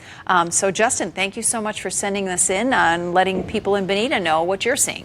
This one from Rodney and Nikki Smith. This is Punta Gorda Isles, taken about 6 o'clock, and they tell us they're safe in a 2nd floor condo with hurricane windows, which is good news. Those in Charlotte County will be getting their worst of it anytime now, so we're glad that they're safe and looking out at the neighborhood, which at that point, again, 6 o'clock, you can see the wind, but they look to be in pretty good shape. Hopefully it stays that way for them. Jennifer Sabatino sent in this. Oh, wow. Oh, that is a heartbreaking picture to see when trees are uprooted just like that. This is from the Aventine Apartments. And yes, you can see the damage to the loss of trees there, just ripped out by the roots. Oh, and on the truck. Yeah. Little damage there. Michael Wagner sent us this next picture from northeast Cape Coral. His fence snapped off, posts broke right at ground level, he tells us, and that was the aftermath of that from those strong winds. Michael, thank you for sending that in. Let's go to Golden Gate Estates right now. This is Nylene Valunza who sent this in from the Estates at 2:12. The wind whipping over the pool right there. You can see it kind of creating a wave pool. Right there, a lot of wind. Again, 212 Collier County, this is when they were getting quite a bit of wind right there. And you're about to see some sped up video because we're showing you a time lapse from just outside of the Wink TV studios looking down Palm Beach Boulevard here. So we'll just kind of let this play out. I'm not sure how long this is. But for the people who aren't able to watch it, basically we're seeing sheets of water coming down Palm Beach Boulevard as the wind pushes the rain down the street. You don't see that every day, and we see the Oasis Towers in the background. Let's try Bonita Springs now. Robin Way set these trees down. What is that in her drive? Is that in the driveway across the way there? It's a tree. It's That a is tree the laying right okay. across the driveway. That is the Yep. tree. Yeah, it looks like the You car see in the the trunk driveway and then too. Wow, yeah, I'm trying to see. Was the car? It's behind the car, I Yep, think. it looks like the tree fell over right. Maybe on the hood of the car Hopefully or right on the trunk behind of the the car. parked in her driveway there. But yep, so Bonita Springs seeing some damage there. This tree down. Elaine Thomas is in the Quarry neighborhood of Naples, and you can see another pool cage came crashing down. Yeah, the pool cage in the grass there. We've seen a lot of pool cages, a lot of screens ripped out, and some of the pool cage structures also pulled down from the wind.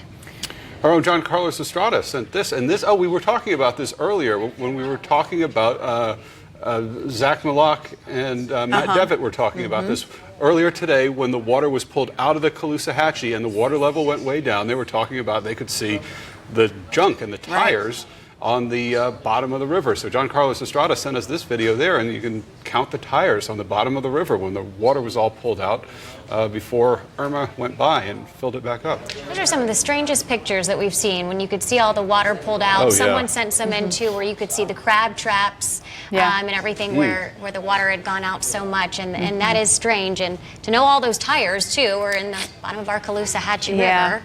Yeah, Not where they're supposed to be, No. but no, yeah. once in a lifetime thing that we hope. But sometimes tires break away from piers where people have them for boat bumpers. Right. And sometimes they may break away from things like that. That's so, true.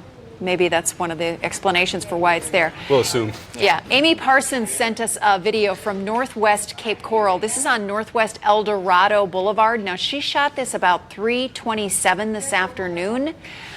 So the wind was starting to whip, but they weren't facing the worst of it. They were 3 hours away, 3 or maybe more hours away from the worst of it for Cape Coral. But this gives you an idea of some of the conditions. The trees blowing up against her pool cage there, and some pretty heavy sheets of rain blowing through as well in Northwest Cape Coral. Let's head to Tice. Shelby Martinez sending us this of the wind whipping through. We've seen several of these in the Tice area today, and they had a rough ride this afternoon. Palm trees being whipped around in the Tice neighborhood, which is part of east of Fort Myers, or part of Fort Myers on the east side, down Palm Beach Boulevard. And let's go over to Charlotte County. Rory sent in these pictures from the Port Charlotte Yacht Club off of Edgewater Drive. And there you can see those low water levels, the boats just sitting on the sand there. I tell you, that is one of the strangest things that I have seen today, is just to see boats and to see muck where you're used to seeing water, all the way up to the seawalls and all the way up to the docks, to just see them that way. And you hope that when the water came back and they rose gently enough to be okay. That's true. Well, let's go to Punta Gorda now. John Joyner sent us this picture of low tide, he calls it, when the water was sucked out. And you can see, just by looking at all the docks and everything, gives you a pretty good estimate of where it was. There's probably not any, you see how you can see the dry edge right next to the seawall. My guess is you probably don't see that on a day-to-day basis. No. That's probably not like that. I'm guessing not. We have one Yeah. more, I think, from a canal in Port Charlotte. Oh, wow, look at that. Yep. Yep, the canals don't usually have beaches. That's right. So That's yep, right. You can see the water where the water level should be. High tide pretty much all the way up to that lawn right there, and low tide a little bit below it. But wow. And now what's good with the lower estimates for the storm surge that just came in that Jim Farrell gave such a detailed description on such a short time ago, a lot of people can rest easier that their canals will fill up, but it won't be a huge storm surge issue. And here's Jim right in time just to go on from that thought. More good news still coming in. Go to my computer if you can. Scott's going to deal with the radar. I'm going to give you the hourly update on Irma. My computer, like I own it. Weather One, the station's #1 computer. I shouldn't show that. Where's my cone? You want me to get it? Hold on. I'll get it. I thought I had it loaded as the first element. I have brand new information from the National Hurricane Center. They're updating every hour. This storm's weakening. It's a 105-mile-an-hour wind. It's going to play out and affect how much rain we get and how much surge we get. 105-mile-an-hour wind. This is now a Category 2 hurricane. Well, that's still a hurricane. But we have seen on radar this degradation, and from the phone calls that we've been accepting from you at home and your description of what's happening, these are pieces of the puzzle that all fit together. That this is no longer the monster it was when it was coming in from the south and then landfalling near Marco Island. Put another way, the weather effects that was felt in Marco, Lely, and Naples are not being felt now as this moves through the heart of southwest Florida, as it moves to the north at 14 miles per hour. Let me go over here for a sec. That's the radar. I want to make another point about the cone. Where'd my cone go? Hey, Scott. Yes. Where'd my cone go?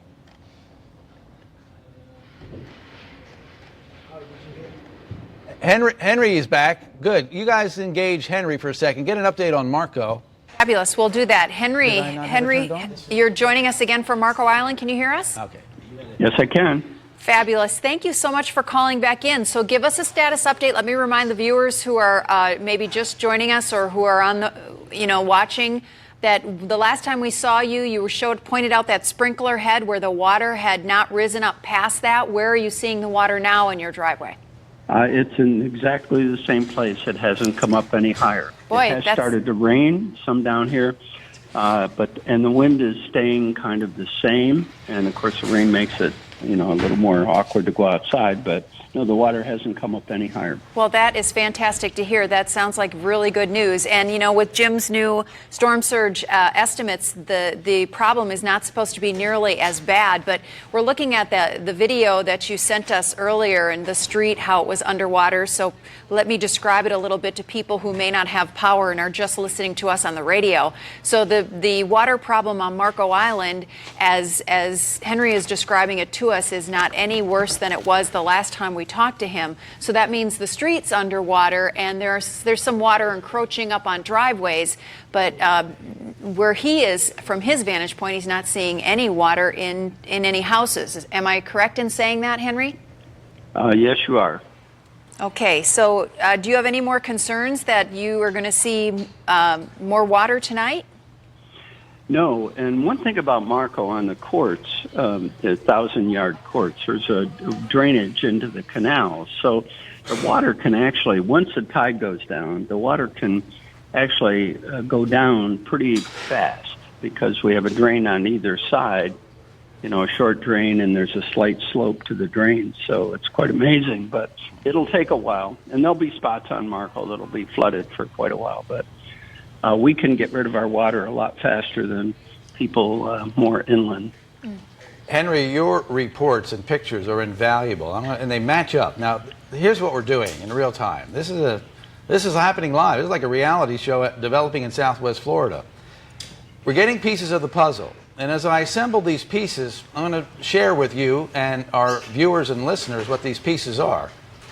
Another piece of the puzzle is the tide gauge at Naples. And I talked about this a few minutes ago, was running 2 feet below the 0 point. In other words, it was about 2 to 3 feet below where it should have been. That explains and matches that period of time today when the water around Southwest Florida was extremely low. In the Caloosahatchee River, every other creek and canal, it was low, low, low. Now, the tide gauge at Naples snapped back, and it's now running about 7 feet above the 0 line. And if there was no Irma out there, it would be at about 3 feet. That would be the normal tide height. So it's running about 4 feet above average. But what I noticed is that while it shot up like a rocket, I mean, the slant, the curve on the trajectory of the water going from -2 to +7 was a moonshot. But it stopped going up. Not only did it stop going up, it has leveled off, and it now is going more horizontal to slightly down. Now, again, we're assembling pieces of the puzzle. I don't want to get ahead of myself and assume too much. But just given the facts that I'm uncovering with your reporting and your pictures, perhaps those pieces of the puzzle with the fact that Irma continues to weaken kind of rapidly and move away. There is going to be onshore wind and there is going to be high water. The water is going to run above average. But maybe I'm seeing the beginning signs that it's not going to get much higher than it is. And it's encouraging to hear your reporting that, and we're looking at it now, that the water did get up to a certain point, but it stopped rising. And that matches exactly what I'm seeing on my Naples tide gauge. Given all of that information and knowing that Irma is moving away and weakening as it moves away, even though we're going to have onshore wind this evening and overnight and tomorrow morning, the fact that all of our other reports match yours in that it's not as windy on the southern half as it was on the northern half, this is all extremely encouraging. So I don't want to give anybody any false hope, but I'm just seeing several puzzle pieces coming together here, and when the puzzle is complete, it might really paint a picture that it's not great, but boy, it's not anywhere near as bad as it could have been. If Irma was offshore and still a Category 3 or 4, you would still see water coming up, but that's not the case. Thank you, sir. You're welcome. Keep the reports coming if you can. Yeah. I mean, you're doing yeoman's work out there. It's going to be dark. Thank you. So you're not going to really be able to give us any new pictures, but right. This is making sense. I mean, it makes sense to me. And listen, wouldn't you feel better if you were had evacuated Marco Island and you've got a man like Henry Hill there giving us regular reports so that you can hear about the situation there because you can't get back. There's a curfew tonight. You can't come into the neighborhood. So he's not only helping Southwest Florida and us understand the situation there, but his neighbors, I'm sure, find it invaluable. And there will be some of you who were told to evacuate who are going to adopt the attitude, why did they tell us to leave? It wasn't as bad as it was. Look at these puzzle pieces. We didn't have these pieces earlier. It was a Category 4 paralleling or expected to be just offshore. That creates a lot more storm surge than a weakening storm that stays over land. Mm-hmm. So you count your blessings in this case. You don't grumpily complain about, oh, those officials. We may, and again, it's still early, and I don't want to get ahead of the situation, but the puzzle pieces are coming together, and I think I have enough confidence to say that we may be on the beginning part of the phase where we discover that it's not going to be as bad for as many people as we once thought it could have been. And that was the scenario that those decisions were made to evacuate everybody. So if you left, you did the right thing. And you can't get back anyway, whether the water has stopped rising or not. We're just trying to give you the play-by-play as this unfolds. Yeah. But this is very, very encouraging, and I'm kind of surprised. Yeah. Because I was bracing for water to continue to rise, and Henry's reporting that it got up to a level, and it stopped, matching the Naples tide. I mean, his evidence alone is not enough. Right. But his evidence and the evidence that I'm seeing by the Weather Service's tide gauge, because it went from negative, watch this graph. It went from -2 when the water was pushed out, and then when the wind shift occurred and the water snapped back, the water, the height went, you don't see this. Usually it's like this. It went up here, and now it's like this. It's not still going up. It's not even, the slope hasn't even just tapered off, but still going up. It actually crested. Now, I'll check it again, but all these pieces together, it's good. And if the water stops at that level, at least for Henry Street, it looks like it's not getting any homes. It's got close. Yeah. Driveways are underwater. But boy, to put on the brakes for his street. Now, there will be, I still think there will be homes that have water inside. Yeah, right. Especially south of Henry, along Everglades City, Chokoloskee. That's when the hurricane started to bring the surge in before the hurricane weakened. Yes. Before the hurricane moved over land. Those folks, I'm sorry, you were just in the much more vulnerable location. You didn't get the benefit of a weaker hurricane moving to the north. You got the Category 4, Category 3 hurricane creating that storm surge. But for everybody north of Marco, it's looking better for surge. Okay. But we still have to work through this evening, tonight, and then tomorrow as the sun comes up, we'll see. All right. And do you still need more weather to report, or can we go on to an We will. Yeah, Okay, Scott's Scott? up next. See, now, while the weather has improved, and I will say this, the worst is over for rain from Lee County, well, almost Lee County southward. Western Henry still got the tongue of that little bowling ball of nasty weather, all right? But that's moving to the north. That's right behind Lois, next to her head there. All right, now you got full screen. So the worst of the rain is over for Collier, most of Henry, and it will be improving rapidly in Lee, then Charlotte, DeSoto, and Lake Placid. In fact, that's why we want to bring Scott in, because a lot of our viewers and listeners on radio in Port Charlotte, Punta Gorda, Charlotte County, and DeSoto are still dealing with what was occurring in Lee, Collier, and parts of Henry. So while it's getting better here, it hasn't really gotten better there yet, but the weather they're experiencing is not as bad as it could have been if the hurricane didn't weaken. All right, there's Scott. Yeah, absolutely, Jim. That's why I was trying to flag you down, because we have been getting a lot of calls from you folks up in Port Charlotte, Punta Gorda, up in DeSoto County, Highlands County. Now, Irma has weakened considerably, but we are still dealing with this bowling ball of strong wind as it works its way now north of LaBelle, but still a tail end is approaching and kind of moving right over the eastern half of LaBelle. Let's zoom in over there. So you folks listening in LaBelle dealing with that line is containing some very gusty wind and some very heavy rain. The actual center of circulation is located right about here. This one's crossing State Route 80 and 78. And what's left of Irma, at least Irma's still there, but what's left of the eye of Irma is located right here. So LaBelle, you folks are dealing with some very gusty wind and some heavy rain, and that is extending all the way down. If you could imagine a big comma for you folks listening from, I'd say, 31, extending all the way to State Route 29, then south over LaBelle, and then back toward, looks like, eastern areas of Lehigh Acres. It's like a big comma. That's what we're dealing with right now, and that is the eastern half of the eye, or the eastern side of Irma, the eastern eye wall, as that continues. I'm going to loop this, and you will see how that is working its way off to the north, but notice it's kind of training, just sitting right over LaBelle, dropping some very heavy rain with that damaging wind, and that's what we're dealing with there.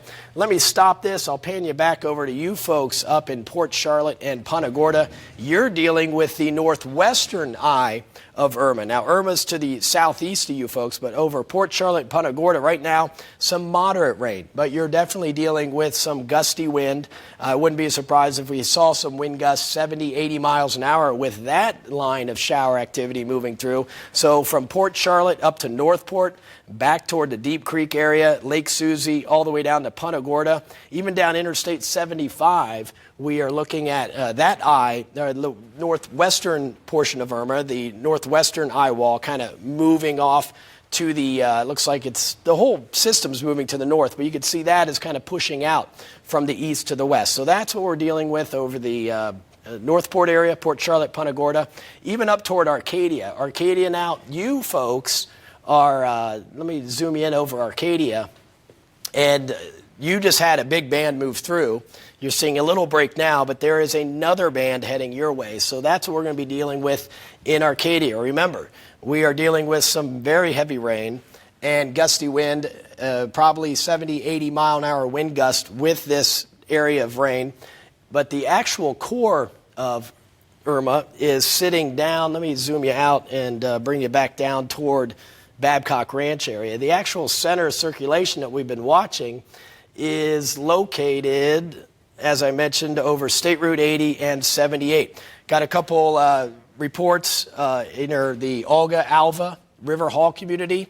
The eye actually passed over and the wind calmed down a little bit. It's not a clean eye anymore, but you folks saw some wind decreasing there over the River Hall community, and that was the eye. Notice we are seeing a little rotation here northwest of LaBelle. So as almost in, not many folks live out there, but probably seeing some rotation there. Could see some straight line wind or some rotation there that could spawn a tornado. So that's what we're watching right now. You folks in Port Charlotte, Punta Gorda, Arcadia, even Lake Placid, seeing the heavy rain bands starting to move through, and then eventually Irma is going to work its way into Charlotte County. It looks like eastern DeSoto County, and that will be what's left of the center of circulation, or the center of circulation of Irma. And around that, that's where we're going to find the most damaging weather, but it is much weaker right now. It's still a Category 2 hurricane, but it is weakening now that it's over land, so the weather effects there will not be near as bad as what we saw in Naples, Marco Island, and into Collier County. Do want to advance this one more time. I want to show you a wider view here. Let me zoom you out. And the worst of the weather is now moving out of Lee County. You heard Jim say that. We're going to start drying things out, improving the weather, Lee County southward.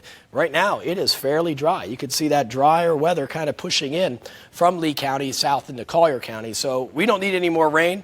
It looks like we're going to stop the rain a little bit for you folks south of Lee County southward, but north of Lee County into Charlotte, DeSoto, Highlands, even into Glades County. That's where that strong weather field is moving, and that's what we'll be tracking as we work our way through the rest of the evening. Guys? All right, thank you very much, Scott. We want to go to Lee County Commissioner Brian Hammond, who is on the phone with us tonight. Commissioner Hammond, thank you so much for joining us. Hey, good evening, Lois. Thank you for having me on. We understand that you rode out the storm in Cape Coral in your home. So tell us your experience and how are conditions now? Yeah, Lois, let me describe to you where we're at. I'm in the northeast part of Cape Coral, about as far north as you can get, near the intersection of Kismet and Andalusia is where my house is. Right now, the wind is actually still blowing outside. I can hear it on the outside of the house right now. It's not nearly as heavy as it was about 45 minutes ago. I believe the worst of the wind has passed, but it's definitely gusting out there. I did get a chance to stick my head out the door and look around, and I saw that my neighbor's landscaping, all of his trees in his yard are over on their sides. And I looked at my wooden privacy fence, and several of the panels are off. In fact, I noticed a couple of them were snapped off at the post. So it actually snapped the fence post. Wow. So we must have gotten some pretty good gust here, but I didn't see any damage to homes when I looked outside. Well, that is the good news. Yeah. Commissioner, I know you're probably already looking ahead to, after the storm passes us and helping our neighbors clean up and helping with recovery efforts. What is the first thing that you plan on doing after we get through this together? Well, the first thing we plan on doing, I just got off the phone with folks at the Emergency Operations Center. We've got to figure out what we're dealing with here. We've got to assess the damage. We're not sure if that's going to happen tonight. They don't want to put crews on the streets until the tropical storm force winds are out of the area. But once those winds die down, chances are good that we'll get out. We'll start assessing. Are the roads clear? Are they passable? Can we get our emergency crews to where they need to go? That'll be the first thing we'll do is try and get the roads as clear as possible so that the utility workers can get in and start restoring power as soon as possible. We lost power here at my house at 7:10 this evening. So we had it for a good part of the day today. Yeah, you were one of the later ones to lose power. Commissioner, are you getting a sense, we've heard from FPNL and they've talked about the ramping up of their efforts and how many trucks that they have sent to position throughout our state to be ready for the response. Do you get a sense that power could be restored quicker than we've seen in storms past? Well, I only have really anecdotal information on that. I wasn't in the Emergency Operations Center through the storm. Like I said, was here at home. But from what I've seen, the power lines down my street are still up. We saw the pictures on Wink earlier tonight where the power lines were still up in many of the places that have already seen the eye of the storm pass through. So one would infer that if the power lines are still up, maybe they can restore power faster if they don't have to run new lines. There was one thing I also wanted to mention to you all. When I just got off the phone with the folks from the Emergency Operations Center, they mentioned they have had a statewide emergency conference call tonight. The big announcement there was that they agree with what Jim Farrell actually was just saying. They agree that Southwest Florida is not going to see, or at least Lee County is not going to see, the predicted 10 to 15-foot storm surge. They were very much in line with what Jim Farrell was saying just before you guys came to me, that the storm surge will not be as bad as expected. But, man, with those predictions that we had, I sure am glad that we got people out of those areas. I think a lot of people are happy that that did not come to pass. Commissioner Hammond, I want to ask you, we're under curfew right now in Lake County. It started at 8 o'clock. It's 8:19. Is there anything that you want to say to the citizens in your district about these curfews and what's coming forward? Yeah, I think it's really important tonight to observe the curfew. Right now, I don't believe that even emergency responders are back on the roads yet, so we don't know what's out there in the road right now. It's dark. Chances are you probably won't be able to see any kind of flooding until you're right up on it. We would hate to see somebody drive accidentally into the flooding at night because they couldn't see it. So it's too dangerous to go out there right now. Observe the curfew. Please be safe tonight. Daylight is going to come in the morning, and we're going to get a much better look at what we're dealing with here, and hopefully it's better news than any of us expected. Before I go with you guys, I do want to also thank Governor Rick Scott. He apparently has spoken with President Donald Trump tonight, and the word I got from the Emergency Operations Center is that President Trump has already signed an expedited presidential declaration, and that's going to provide extra funding for us to respond to this storm. Now, this will be through the Federal Emergency Management Agency. They're going to help us pay for the search and rescue efforts, bringing in the crews, mobilizing this response team now. They'll cover that for the next 30 days at 100%. The other thing they're going to do is also loosen up individual assistance for folks as well. I don't have the full details on what that means, but sounds like President Trump, Governor Scott have both been in contact and are already sending resources our way. All right, we will need them after the thing we've been through here. So, Commissioner Hammond, thank you so much for taking the time to talk to us. We're glad that you and your family are safe. Thank you very much, Lois. Wink News anchor John Carlos Estrada is in Port Charlotte seeing some of the stronger bands now. So, John Carlos, explain to us what you're seeing. Amanda, we are at the Country Inn. We're on lockdown, so we are not allowed to go outside. But I want to show you, we have a good view of what is going on outside. So, Mike, let's take a look outside. I want to show people what we're dealing with. We turned off the lights so you can get a better look, and I'm actually going to open the window a little bit so you can get, oh, the lights have been going in and out in this area. Take a listen. Some heavy rain dropping right now. The lights have been flickering off and on across this area. We haven't lost power in the building just yet, but the people across the way, they've been slowly losing power. But I want to zoom into the road. This is Kings Highway. You can see how heavy and how fast the rain is dropping right now. These are some heavy bands, like Jim was saying. We are seeing them right now. The wind picking up. We've been observing these pine trees. We believe they're pine trees. You can see they're swaying back and forth. Some of them have lost some limbs, but again, the power slowly flickering off on our inside our hotel room, and the lights outside of Kings Highway, those have also been flickering in and out. Now, I want to remind everyone there is a curfew at 9 p.m. here in Charlotte County. First responders were removed off the roads around noon, and as you can see, it's a very dangerous situation out there, so you should not be out there. You should be indoors like we are. We're on lockdown, as well as probably other people out there right now. Back to you.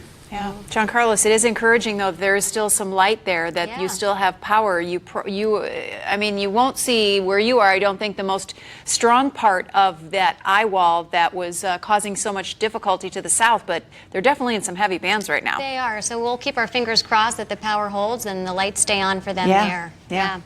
Wink News reporter Channing Frampton is in Naples for us. Emergency managers there are urging you not to return to an evacuation zone yet, at least not yet.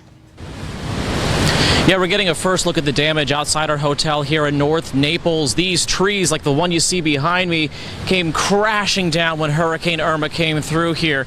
Let me walk across the driveway here. We've got some villas over here, lots of big limbs down and halves of trees down. And then over here, if you were watching last night, we showed you this tree. It was full of big green leaves. It's destroyed now.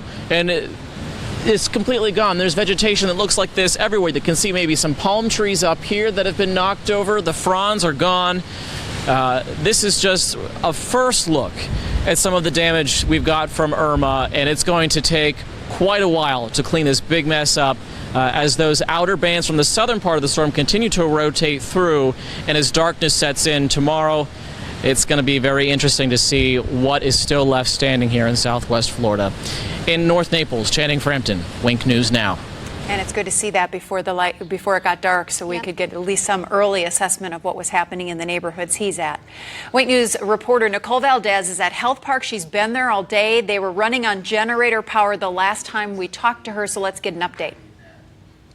Guys, this is Irma. These winds are incredible. This is like nothing I've ever experienced before. Just seeing the pressure and how strong these winds are, knocking over trees that have probably been here for years, all of them in the same direction, just falling over one by one.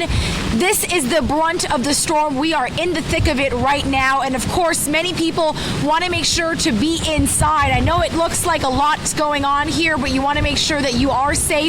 We are trying to be as safe as possible under the awning here outside Health Park Hospital. Of course, the fact that you can see that we are still feeling these severe effects, even in the area that we are at, even though we feel somewhat safe, this just goes to show how disastrous and how strong this storm is proving to be right now as it moves over Southwest Florida.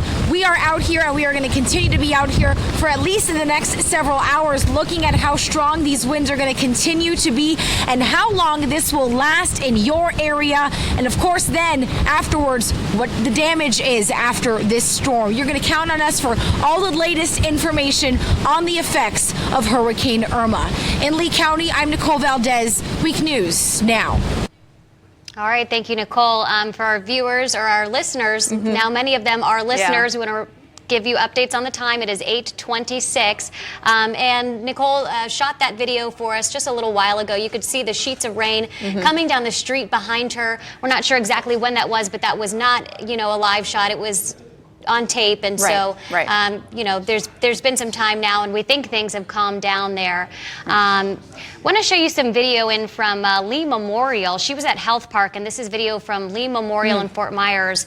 Oh, and that looks to be a portion of the roof flying off, almost hitting a car in the parking lot. But this is just another reminder of why you don't want to be out and about, because if you were, that can happen. That's exactly right. And, we saw that earlier today when one of our crews were hit by a tree limb. So, you got to be very careful. Let's go to the Sundance Apartments in Fort Myers. That's on East Mall Drive between Fowler and Solomon. Watch. Do you see that blue light? Oh, is that a transformer blowing? That's a transformer blowing. And they just happened to be rolling at the time that happened. That's something that happens in these kinds of winds, and they just happen to capture it on video. It is scary when you see those blasts of light and you see sparks like that. I'm guessing there's probably power issues in that neighborhood tonight. We have some more new videos showing some kind of a small explosion in downtown Fort Myers. Let's check it out. Whoa! Oh, I got that one. That might be a transformer as Could be. well. Or some other type of electrical box or, utility station. Yeah, good thing those people were safe distance. We have some catfish out for a swim in places they haven't explored before. This is on Marco Island. It is catfish swimming down the street because when the water started coming back up, they had plenty of water to enjoy. And so this may have been from the freshwater flooding rather than the saltwater intrusion, but there you go, catfish enjoying it. This is a good day for a catfish, I guess. I guess so. Calusa Trace Circle, San Carlos Park. This video is from Madeline Suma.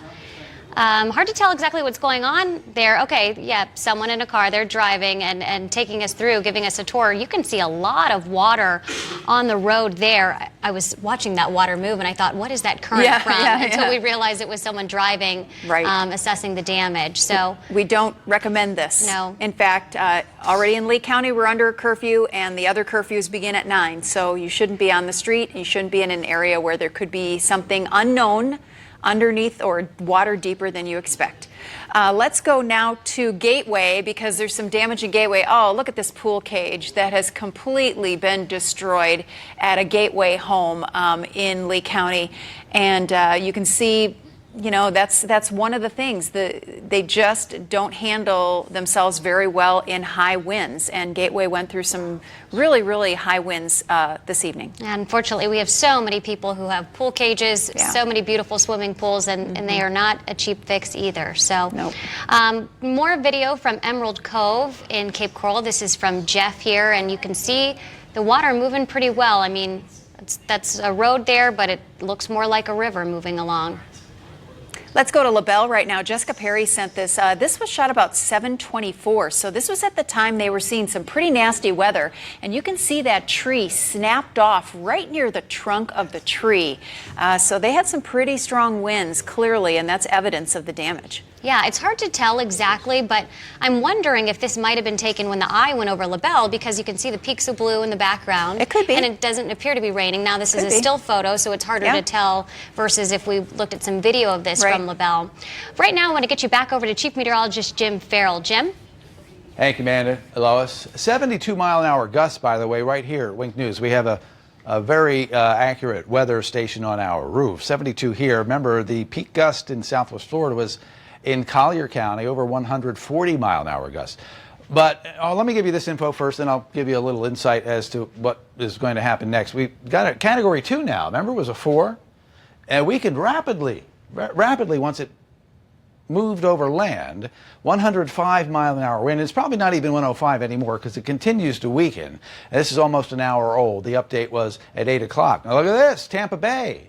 Headed that way? Yeah, probably, but as a Category 1. So, boy, nothing like it was earlier. I mean, a Category 1 is a hurricane, but it's not a 4 or strong 3, so they're not going to have any idea of what we went through in Collier County today. All right, what to expect going forward? Scott's going to show you the current radar. We're still concerned with our viewers and listeners in Charlotte County because you still have some rough weather passing through, but it will pass shortly, and then it's going to get better. It's already much better in Lee, much better in Collier County. Now, unfortunately for Collier, the hurricane didn't weaken when it hit you. You got the full effect and force of Irma. After the hurricane came ashore at Marco and moved over Lele with all of the force that it had to bring to southwest Florida, then it began to weaken. So points north of Lele increasingly saw a weaker and weaker and weaker system. Still a ferocious amount of wind, but the effect in Collier was significantly stronger than what we're seeing now as this system exits the area to the north. So going forward to 9 o'clock, center of circulation generally here. This is a little displaced to the west. This is a forecast model, but you can see the onshore wind now has died down a lot, but it's still onshore. So we have had tides running higher than average, and there has been some storm surge along the Collier County coast. But as I mentioned when I was over standing while Lois and Amanda were at the set, I'm monitoring a tide gauge at Naples, And the tide gauge at Naples is just, you know, a little bobber in the water that measures the height. And the tide would have been here. I'm just using a hand to demonstrate if there was no Irma. But the tide was here. It was 3 to 4 feet below where it would have been without Irma, with an Irma. So that's why the water looked so low when we were looking at the creeks, the rivers. And then once the wind direction changed and became onshore, all that water that was held offshore snapped back. And the tide level started to go up. I mean, like an Apollo rocket. You know, usually you see this kind of a rise in the water. It went like that. But what has happened in the last couple of hours, it stopped going up, and now it's starting to go down in Collier. Now, I have access to a tide gauge in Fort Myers at the Caloosahatchee. It's starting to go up.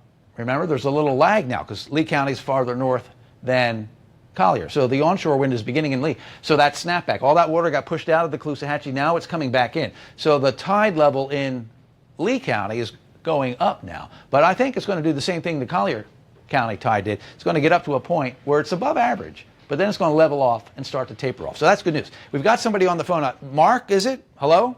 Yes. How you doing? Mark Bokelia. Hello, how are you? Good. Tell us. Glad it moved. Tell me more. You sound like you're in a good mood. We are seeing some dramatic changes in just the last 4 hours, and changes for the better. What's it like in Bokelia right now? It's actually really nice. I mean, we're getting some winds, a little bit of drizzle, but, you know, you just telling us the storm surge wasn't going to hit us just made my day. Well, the forecast was lowered earlier a couple of hours ago, but even since then, what we've noticed is that since this is a weakening hurricane moving to the north, the onshore wind is there, but it's not as strong. Everybody we've talked to a lot of folks on the phone today, and when the hurricane came through, it was lopsided. All of the energy was on the top half, this top semicircle. Super windy, but everybody said the same thing. Once this went through, then the eye passed over them. This back half was nowhere near as windy. In Andrew, it was windy. So you got whacked, calm, whacked again. This was a whack, calm, and hey, not bad. So that evidence combined with the fact that this continues to decay and weaken, the revision to the storm surge forecast makes sense. And I think it probably needs to be revised even more, but you know, we'll take what we've got for now. So the tide gauge at Naples, as I mentioned, is cresting.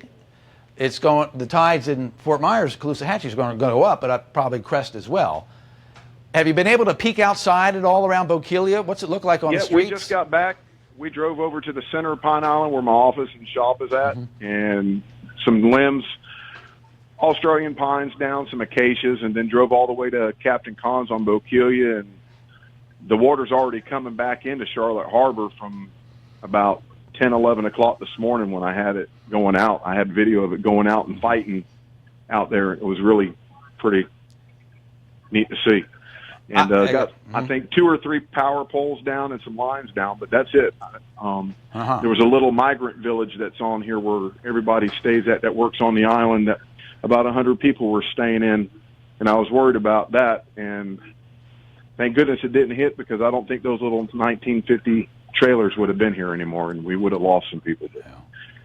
Well, it sounds like you put on a few miles if you went down Pine Island Center and back. So how was the travel? I mean, did you have to get out and remove road debris, or was it okay to drive straight through? There's still a lot of trees down, but when I went out, the winds were blowing still, so I want to wait until after all the winds, and then I'm going to get my equipment and get out there and start trying to move some stuff out of the way so LCEC can get in right away. What about on Stringfellow, just driving around? Is it full of debris, or is it relatively dry? There's probably, from the center all the way to Bokelia, there's probably about 10, 12 Australian pines that fell in the road, small ones, just right on the edge. And then just a bunch of, it just stripped the leaves off of trees. They're all over the place. But like I said, there's 1 power pole that's laying down on Stringfellow and about 2 lines laying down, so if people do go out, just be careful.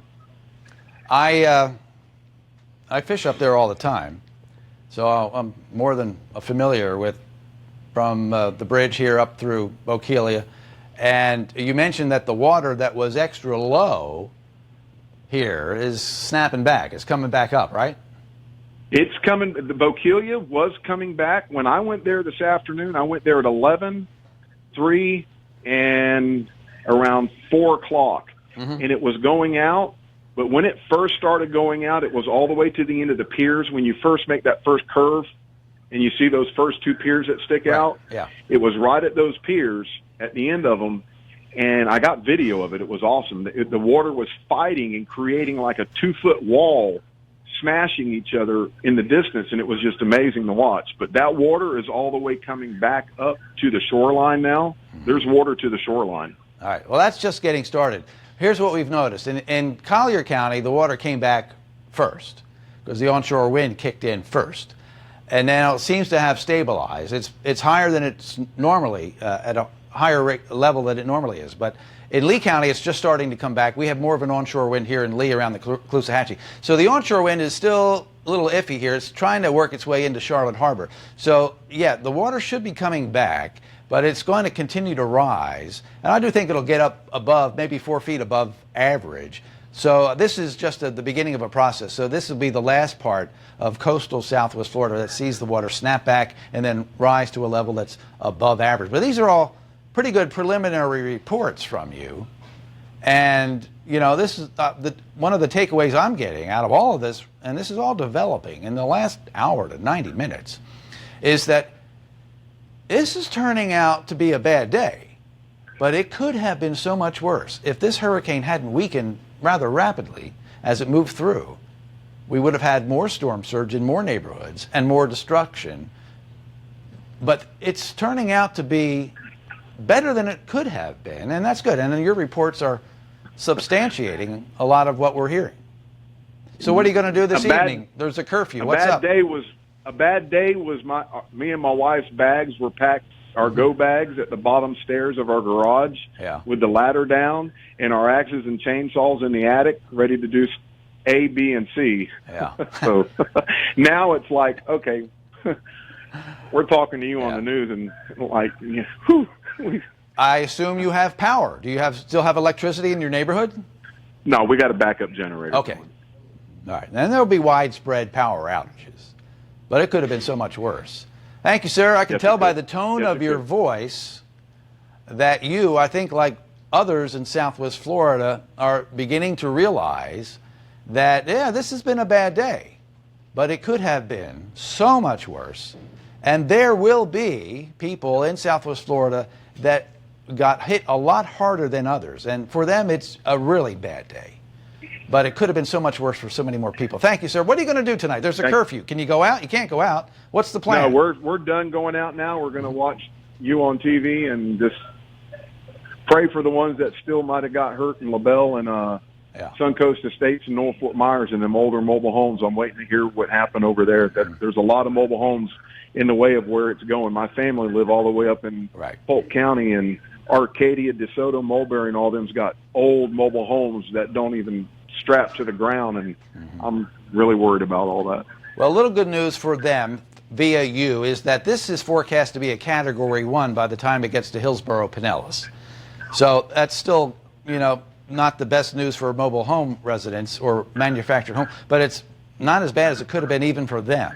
Now, another good point you bring up is that, hey, you know, some of us are feeling better, a little bit of a sigh of relief, even though we really haven't gotten outside yet to do a good survey of what's happened.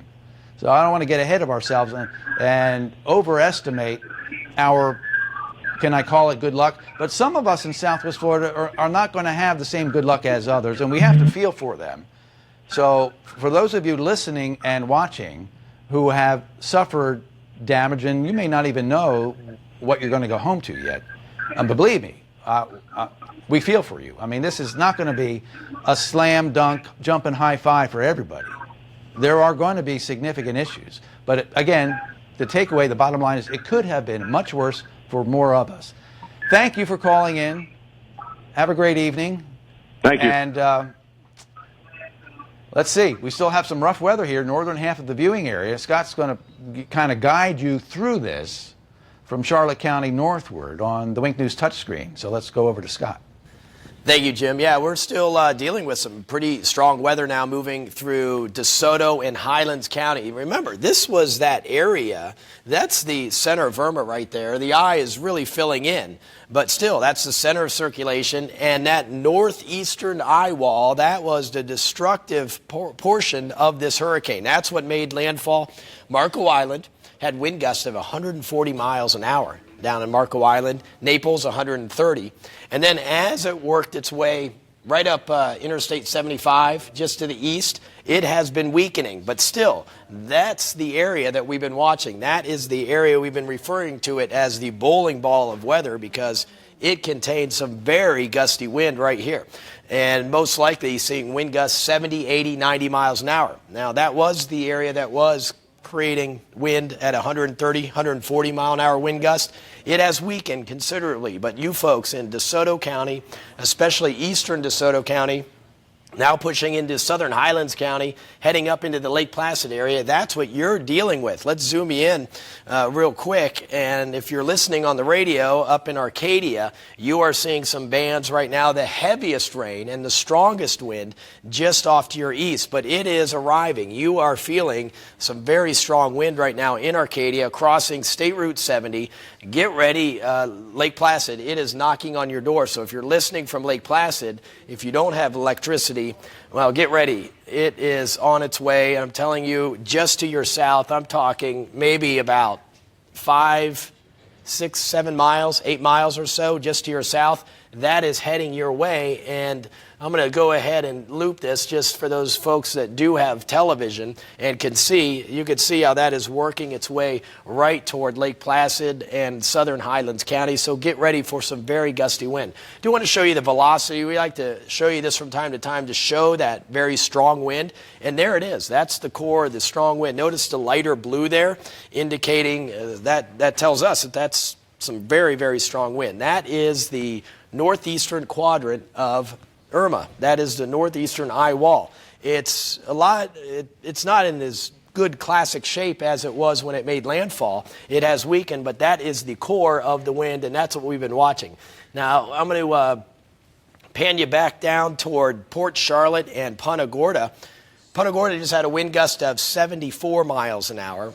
Notice that's considerably lower than the gusts we saw down in Marco Island and Naples, which was 130, 140 miles an hour. So that tells us this is weakening. We know that it's a Category 2, soon to be a Category 1 hurricane. But there is the rain now over Port Charlotte, Punta Gorda.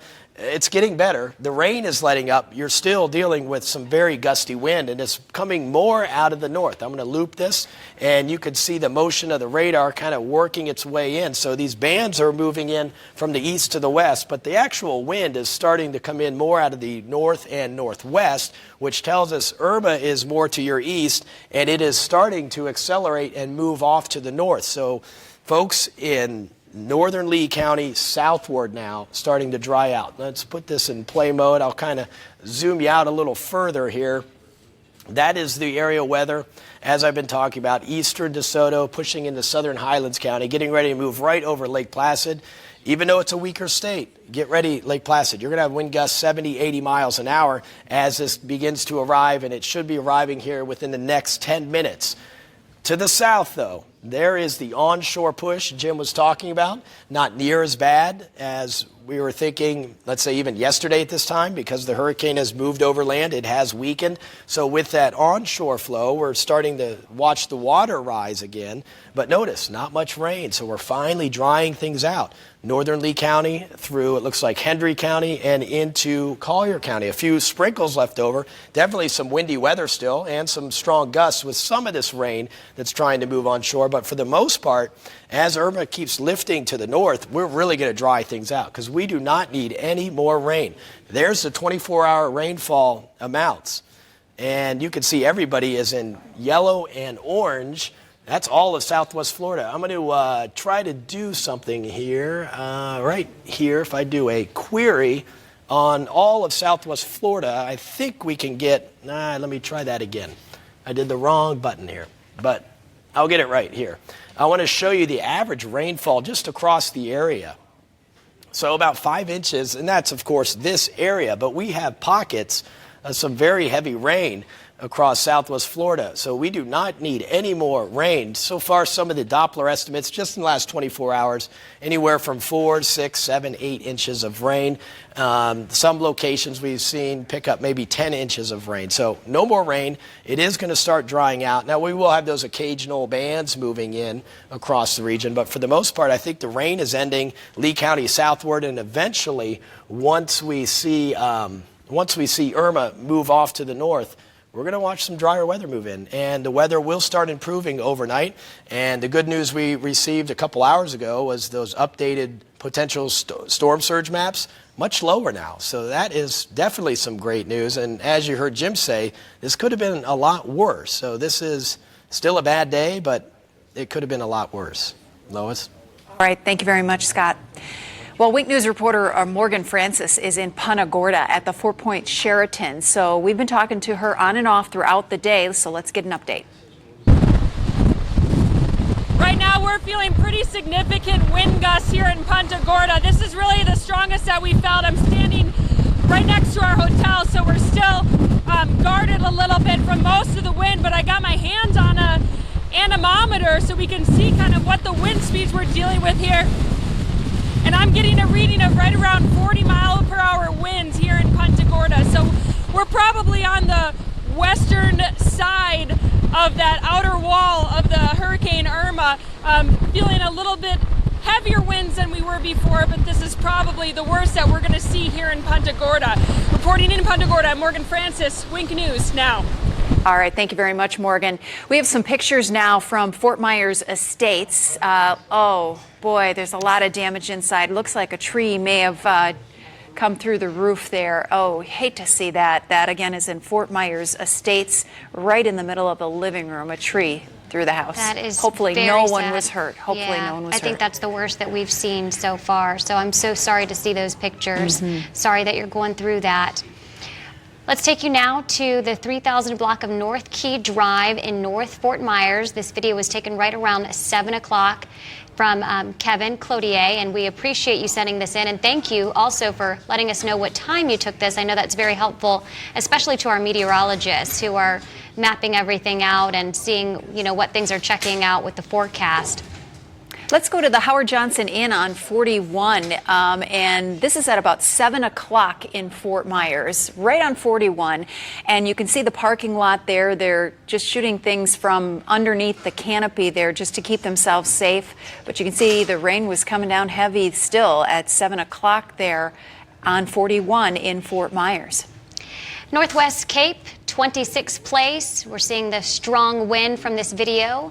Thank you to the person who sent it in, and thank you all for sending in your videos and giving us an idea. I know it's very helpful to people who have had to evacuate their homes. They want to know what their neighborhoods look like and see if there's any damage. We're seeing mostly, it looks like landscaping damage, a lot of trees. Yeah, of course, but it's early because we have not been into so many neighborhoods. We just have no idea how widespread it might be until the authorities get out there. Wink News reporter Taylor Bisacki is on Fort Myers Beach at the Diamond Head Resort right now. Taylor, the last time we talked to you, the water was coming up. What's the situation there now?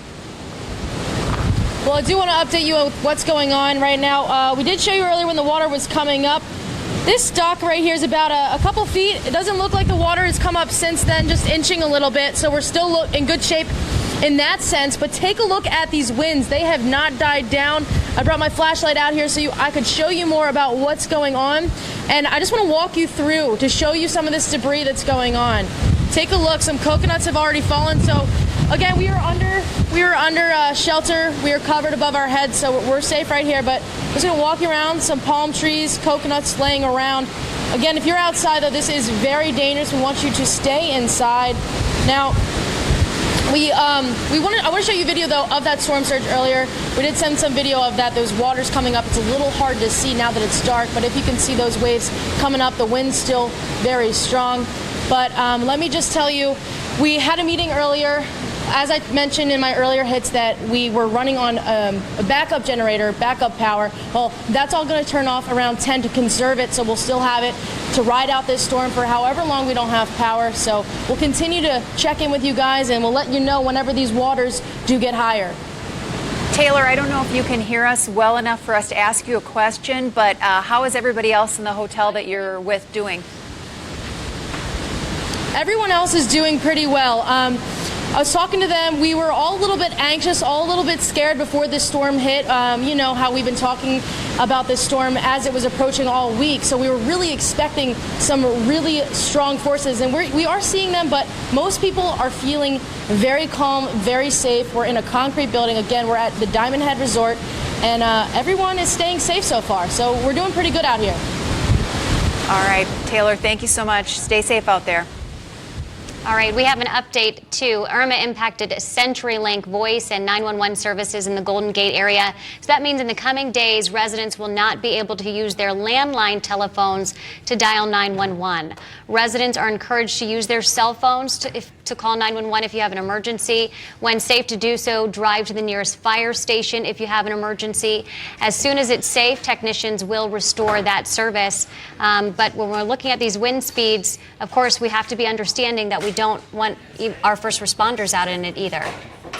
Okay, let's talk power. This power is out in lots of places. So we have Rob Gould from FPL joining us on the phone. And Rob, thanks so much for joining us tonight. No problem at all.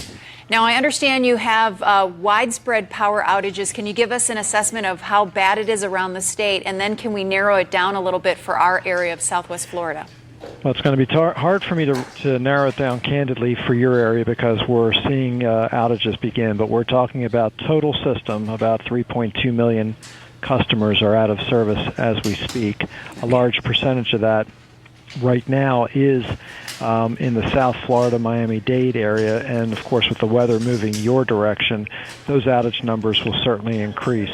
What we've been saying is very clearly for our customers so that they understand is that while portions of the East Coast are going to see a repair in terms of their restoration, your side of the state is going to get some serious weather, and you're obviously seeing it now, which will likely result in more of a rebuild of our system as opposed to a restoration. And rebuild can take an extended period. We're talking about weeks potentially to rebuild the system.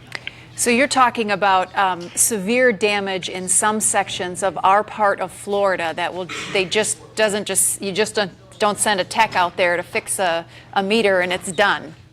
No, that's right. And if you think about this storm, you had the harshest portion of the storm coming over your area, and so your viewers are definitely catching the brunt of this storm. Now, we've invested some $3 billion over the past decade in our network, and we've seen some real benefits to it. We already have restored, since yesterday, nearly 500,000 of our customers, and a customer for us is a meter. So, you usually will double that. So we've made some significant progress all through automation, because our crews simply cannot go out in this weather and restore power. It's way too dangerous. If the wind is sustained at anywhere above 35 miles an hour, our bucket trucks, much like your live trucks with masts, they cannot fly. The guys cannot do their job. So we're positioned. We have an army of about 17,000 restoration workers from across the country, some 30 states, from as far west as California and as far north as New York and Wisconsin. All of these folks are ready to go, but we need for the weather to subside before we can get in. And once it subsides, we will have to assess the damage, and then we will get about the restoration. But again, I think it's very important for your viewers to understand that this is going to be a very lengthy restoration, and while we've put together an army of folks that's the largest that FPL has ever pre-positioned, and arguably it's the largest in the nation that's ever been pre-positioned for a storm like this, this is a massive storm. And until the weather subsides, we really are not going to have good insights into what we're really up against. Okay, so you have a lot of people who are without power who are listening on radio tonight, so we can get a good message to them. What would you like them to do if they don't have power tonight? Well, the biggest thing is to be safe, and this goes without saying. Do not go outside. Do not try to wander out into the storm, especially where there's flooded areas, because if there is a wire down, it's very easy that you will not see it and you may step on it. And we find that fatalities typically in these events typically occur after the storm has passed. But obviously with the storm and the onslaught itself occurring now in your area, we really want your viewers and our customers to just hunker down, ride this out, don't be heroes. We're going to get through this, but really at the end of the day, the biggest word is going to be patience. We know that this is going to be a very long situation, a very long restoration, and we understand it. We have many of our crews, their family members are without power tonight. So we want to get the lights back on, and we are going to work hard to do that. Can you give us an idea of where your crews are positioned so that people at home know where they might be coming from? And Sure. Well, what we did was we brought in our crews from, as I said, from around the country. We pre-positioned at first up in Lake City, which is the northern part of the state, I-75 and I-10. We had a major staging area there, and we have about 20 staging areas where we then move our crews out. It's very much like a military operation, where we move our crews into position to try to respond as quickly as we can. With this storm, it made it difficult to keep crews in one place versus another.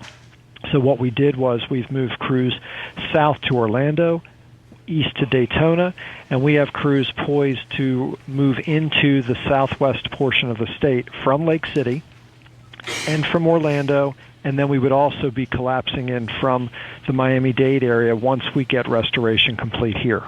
Well, Mr. Gould, we appreciate the update tonight, and we ask you to please keep in touch with us, and we will be calling FBL because I know, that's one of the most aggravating things, as you know, after a major storm like this, especially in a hot summer month like September in Florida, to be without the power. So we'll be calling you regularly for updates, but we certainly appreciate your time and the information tonight. Well, and we appreciate you guys getting the word out. And again, we just beg for patience. This is going to be a long haul. Okay. Thank you, Mr. Gould. Yeah, and on that similar note, Collier County says that they've gotten a lot of calls about generator problems. Of course, that's your backup, and we want to pass along these tips again for running your generator to save fuel. You can run it for several hours to get your essentials going, then turn it off for a while. Don't connect a generator directly to your home's wiring system. You should have a licensed electrician do that. A generator should be properly sized for the expected load. For example, a 3-kilowatt generator will produce 3,000 watts. Don't put it inside. Don't put it in a garage or near an open window. And everybody should be inside, so nobody should be out and about and fooling with that. That should have already been in place. Oh, we always hear about tragedies, though, after this because you're so desperate for a little bit of power just to run a fan or keep your refrigerator running, and people make mistakes, and we don't want anyone to get hurt with generators. Yeah. Well, let's get some more damage or some more video or pictures coming into us from our viewers. This is in Gateway. It's showing the streets. Oh, we're going to go to the Collier EOC right now. Sorry to interrupt this because they are going to give us a briefing, and we need to hear what they have to say. Horrendous incident today with Hurricane Irma. We are working incredibly hard in the EOC. We have a lot of things to address. First of all, please understand that 197,000 out of 210,000 accounts with Florida Power and Light are out of power. 197,000 accounts in Collier County without power. Those served by Lee Co-op Power have 35,500 accounts without power. It's going to be a very difficult. A lot of work is ahead of us, and there's very little work that can be done tonight. We want to continue to stress to residents that are in shelters to not to leave. Do not leave where you are staying tonight to go and inspect your property. One more time, do not leave your property. Do not leave your location to go and inspect your property tonight. That includes those that are staying in shelters. Shelters will remain open tonight. There will be no rush to move you out of a shelter tomorrow. We will reevaluate the situation. We know that many shelters have no power or just the basic powers for emergency lighting. We know that there are some shortages of food. We have ordered massive quantities in an attempt to relieve that. But you're much better off where you are than to attempt to leave your location and drive somewhere where the power is out. There's substantial debris on the roadways. That includes stop signs, traffic signals, power poles, signal masts, and heavy debris on the roadway. Additionally, there is water ponding, and in the city of Naples, and we're still getting additional reports of from the North Collier area, that storm surge is still inbound to the city of Naples. There is still rising water in the city of Naples. We know that the storm surge models of 8 to 10 feet are likely not going to occur. We have dodged a bullet a little bit with the storm's track going slightly to the east. That cut down some of the storm surge from the predictive models. Doesn't matter at this point. The point is it's dark, there's no power, there is no intersection control, there is ponding water, there is a boil water notice in the city of Naples, Marco, and all water services served by Collier County. That boiling water notice is because we suspect we have broken water mains that are losing pressure. And those mains have to be found and isolated. And so therefore, all of Collier County remains in a boil water notice area. The sheriff also, in conjunction with the Board of County Commissioners, put a curfew in place in Collier County from 9 p.m. to 6 a.m. Again, that's for your safety. So we want to stress, stay where you are tonight. Listen to local radio and television for information. We're continuing to put an enormous amount of information on social media, and stay put. One more time, rising water, the curfew is in effect, the boil water notice conditions, ponding water, in some cases rising water, and the debris in the roadway, which still could be debris, power poles, traffic signals, etc. We're working very, very hard to address these issues. I'll take just a few questions. What do we know about Marco Island, Everglades, and the places that we got through? And what we know is that Marco has several feet of water in our initial reports, some locations as high as mailbox high. They were doing some rescue work in the high water. We have ordered additional high clearance vehicles into Marco, and they're still working those calls on a case-by-case basis. Staff has spoken with the mayor at Everglades City, said all I know is that they had a lot of water, and the individuals that we talked to with the city government were fine, were okay. I don't have any damage assessment reports in Marco or Everglades City. I have no information at Goodland or Chokoloskee at this point. Yes, ma'am. Do you have any information about Ave Maria? There were rumors that it was also underwater. I have no information about Ave Maria. They're in different locations also got an enormous amount of rainfall. So there could be a heavy rainfall, and 5 miles away it could be practically no rainfall, just by virtue of how how much rain they dropped. So that's part of the other reason. Some of this flooding could be simply the rainfall amount. The other part, of course, is associated with some storm surge inundation. Again, I want to thank you all for getting the information out to help keep our public safe. We have to encourage everyone to be patient. It's going to take some time to get these resources and communication services back up. We're working just as hard as we can to get commodities in here. We know the retailers are anxious to get power so they can get services back. So be patient, and just know that we're all working very hard to get through this and try to get all of the services back online. Another reminder, tonight, if there's that temptation to use candles as a means of lighting, we can't discourage that enough. That's not a good thing to do. If you're tired or something happens and you get careless with open flame, there's been a lot of fire-related deaths in these serious hurricane events. So try to work from batteries, try to use car lanterns or anything else that you can use, but try to avoid the use of open flame. We want to restate about these generators. These generators cannot run in your garage. They cannot run in your lanai. Most household generators or portable generators need to be at least 20 feet away from the home, and use the proper rated power cords and follow the instructions with that generator very, very carefully. If you have a permanently mounted installed generator next to the home, that's properly designed.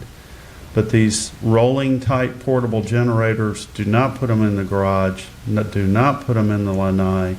Use the proper power cords.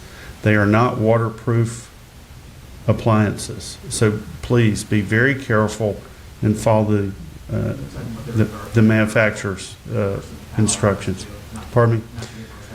Well, don't try to, unless you have a permit or a designated switch or a configuration, don't try to avoid the use of a power cord, a proper power cord. Don't try to reverse power through your panel. There is that possibility, if it's not done correctly, that you can send power down the street and possibly harm a responder who might be working around those power lines under the assumption that they are de-energized. So don't do anything fancy with your wiring unless it's been properly engineered and permitted. Go from the generator strictly to the appliance. Last question. What's your best advice for people who do venture out after the curfew while?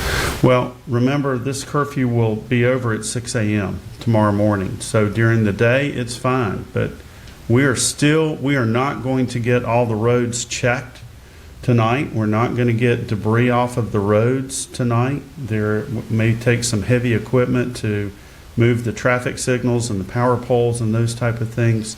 Do not be in any hurry tomorrow morning, because we are still attempting to mobilize crews for road inspections, and we're not going to get very far tonight because we've got ponding water.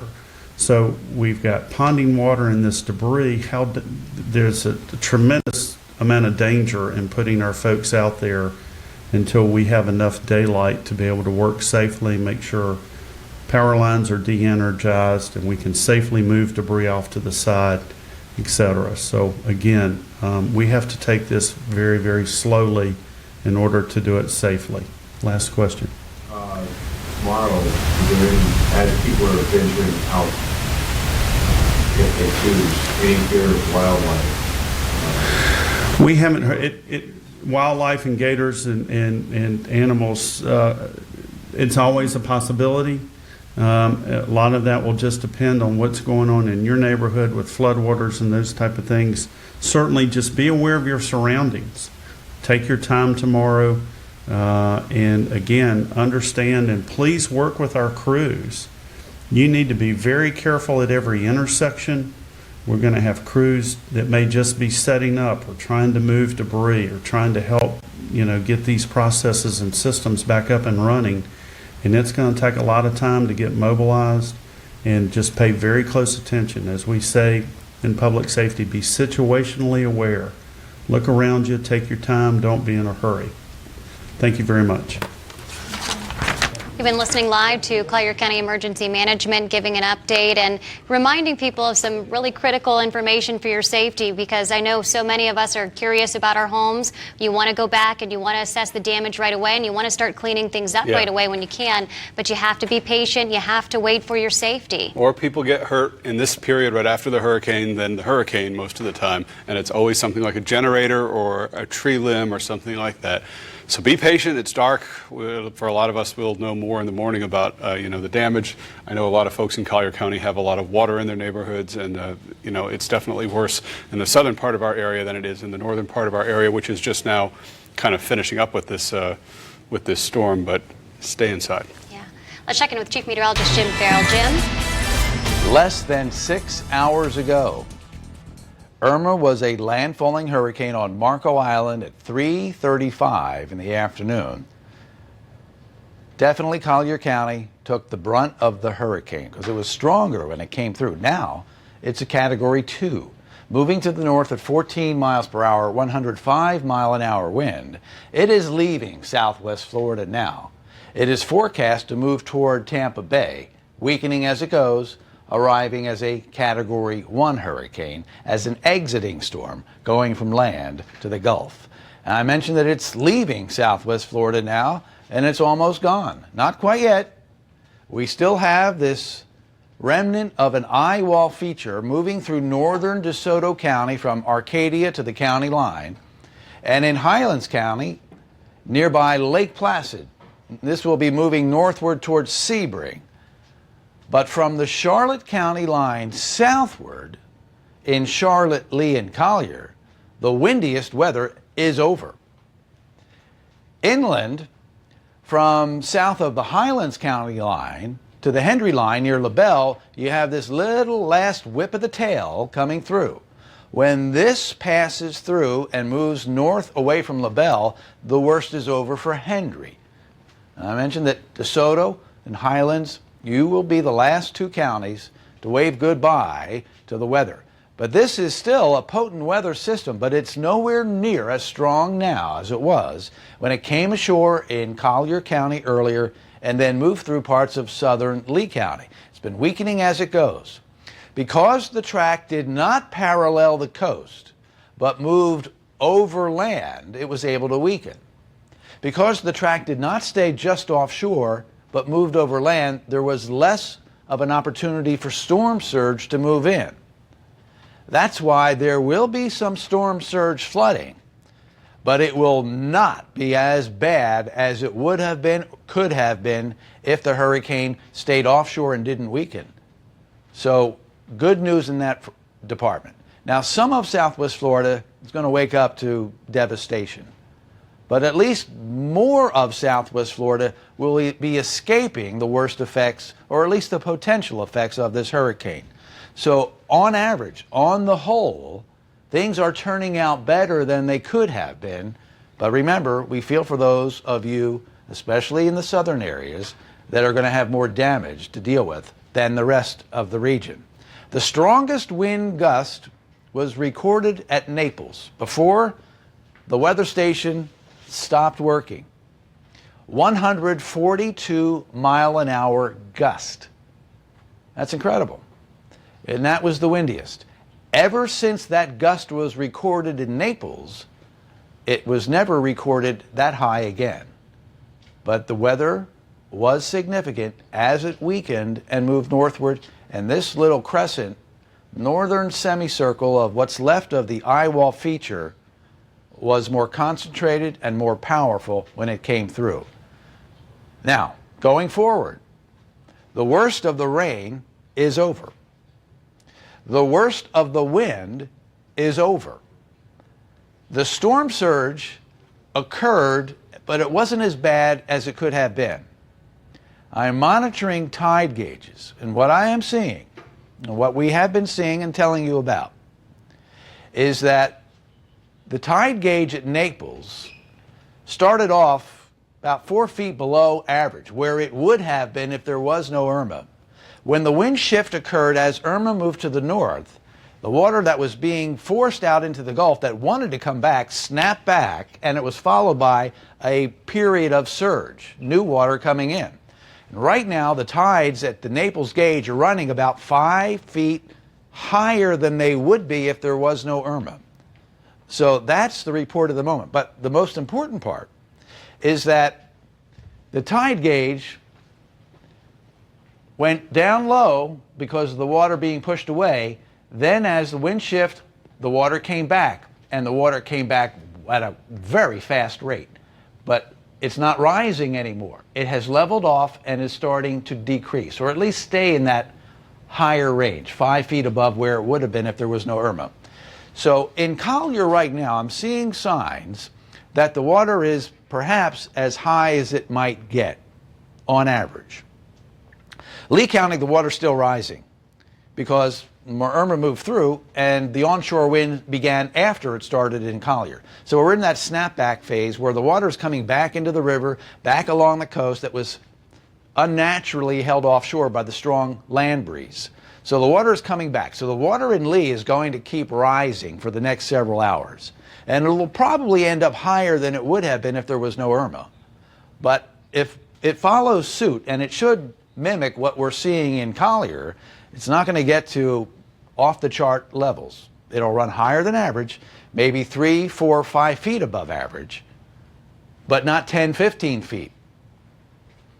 Charlotte County, you're going to see, it's dark, you can't see, but you would see that Charlotte Harbor and the water around the harbor is starting to come back in. We had an eyewitness report before sunset from Bokeelia, and he was reporting that, yeah, he's noticing the water is now no longer lower than average. It's lower than average, but no more as low as it was earlier. It's starting to come back in. So with that onshore wind again occurring in Charlotte, that's going to continue. So this is a progression from the southern counties to the central counties to the northern counties of the water snapping back and ending up higher than average, but not where it could have been if Irma had passed offshore and remained strong. So this is all pretty good news. And it's all new information, gathering the puzzle pieces and putting together over the last hour to 90 minutes. So as this rough patch of weather exits southwest Florida this evening, it's going away. It's going to be out of here probably by midnight tonight. Now, we're still going to have bands of rain, okay? And some of these are going to be pretty squally, but it's not going to be the nonstop rain that we had all day long across the area. So it's going to rain, it's going to be dry.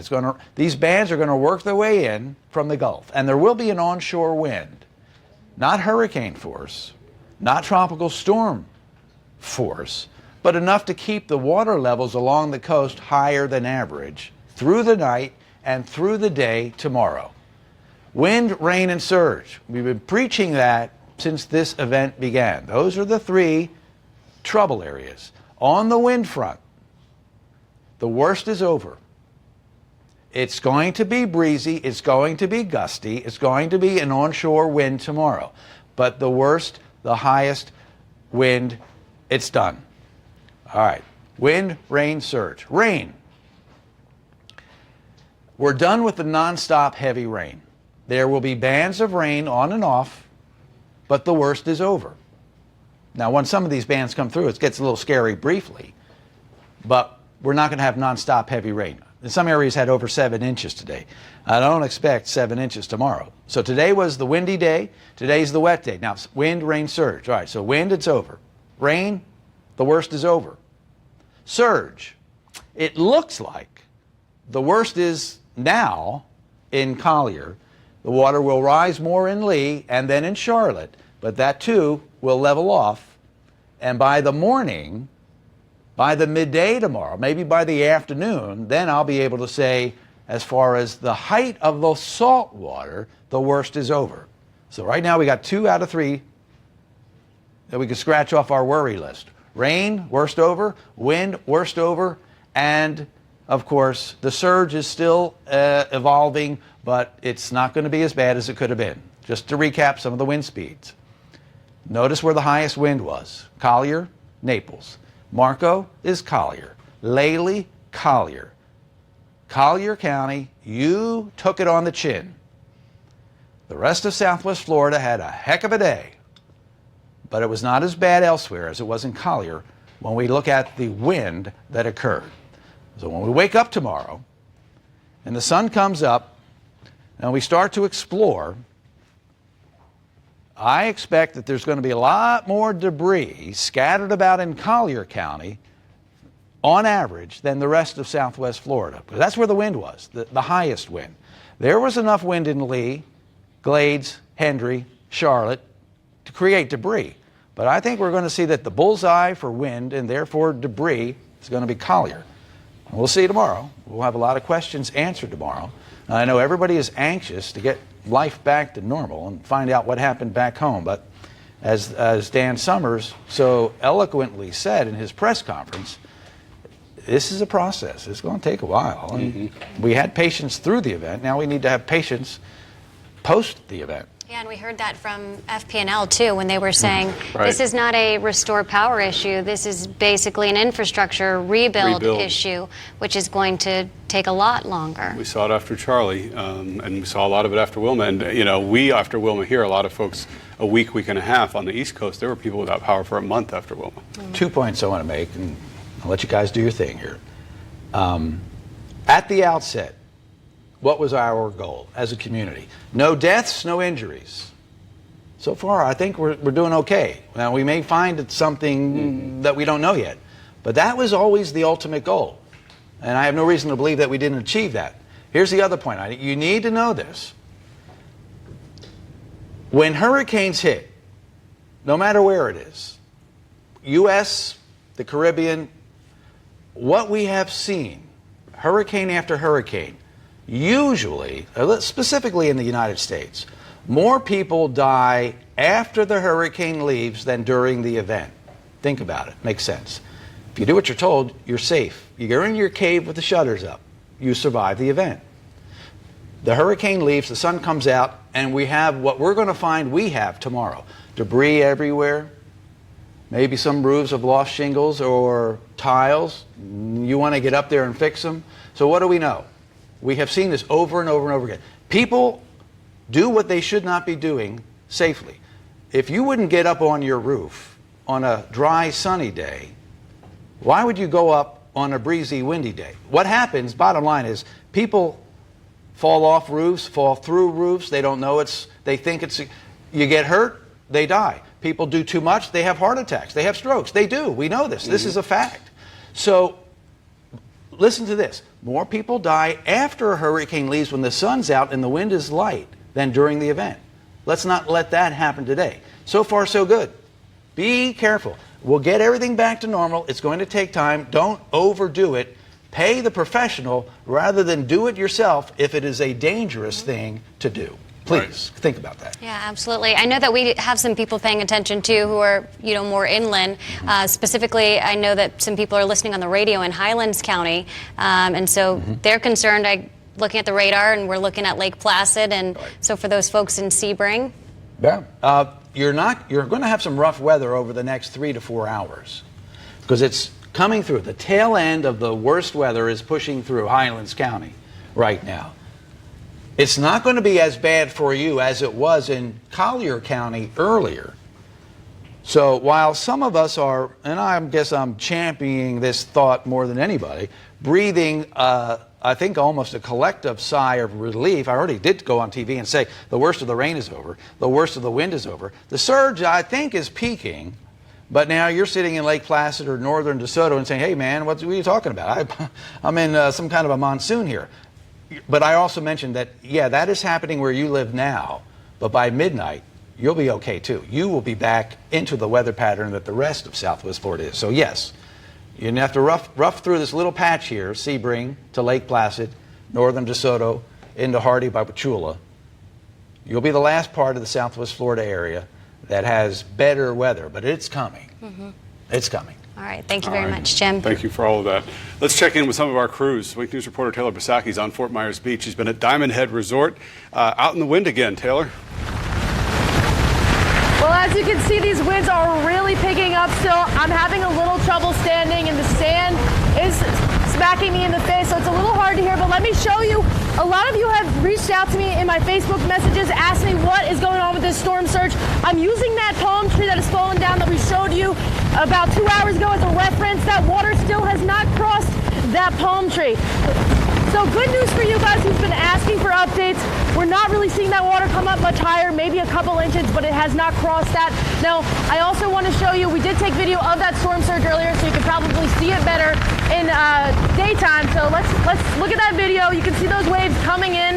They're still coming in, but again, they're keeping back a little bit. And we did hear from one woman, one of the people that are here staying with us, and she's a little concerned. Everybody, while we wait out this storm, the biggest concern now is that storm surge. It's scary. I wouldn't want to be out there. I'm glad we didn't stay in our home. We are right in evacuation zone B, and I just hope we have something to go back to. Something to come back to is exactly right, because just look right here. All of this debris that we are seeing just from these high winds, we really don't know what to anticipate, what we're going to see after these storm surges also come through. But like we've been showing you throughout this newscast, we're seeing a lot of debris, a lot of coconuts. Look at all the coconuts down there on the ground. The palm trees are howling, the wind is howling, so we still are unsure about what we're going to wake up to tomorrow morning, but stick with us. We're going to continue to update you and let you know what is going on, especially here on Fort Myers Beach. Taylor, it's dark now, so it's hard for us to obviously see, so maybe you can give us a sense of, has the water come up more since we last joined you a few minutes ago? Since you last joined me here, let's go look down here a little bit. We're not going to go too far out. We're going to stay safe. But I know you can't really see out there, but as you can see that palm tree right there, I'm using that as a reference because that was there 2 hours ago when we first came out. As you can see below it, water has not crossed that palm tree. Water is behind that. So this stock's about a couple, I guess I would say, you know, maybe a foot up or so, and the water has not come out that far. This all right, Taylor, still thank you very much. okay. Sorry to interrupt. Lee County Emergency Operations is starting a briefing. Let's listen. Appear to be diminishing, at least wind-wise. However, we just don't know what we have out there right now. We need to have.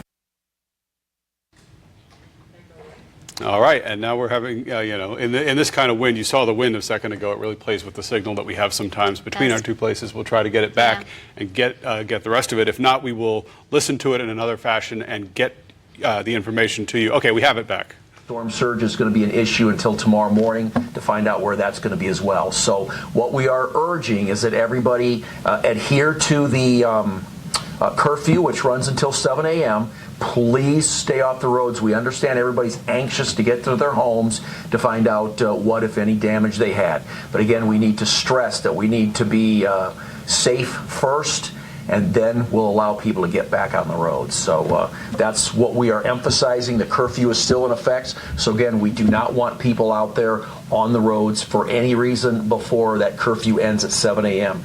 The minute we're able to cut some people loose to let them get back into their neighborhoods and start assessing their homes and their damage, we will do so. We'll announce it here immediately. We'll get it out to you guys. We'll get it out to social media. So you guys will know immediately when it's safe for people to start going back.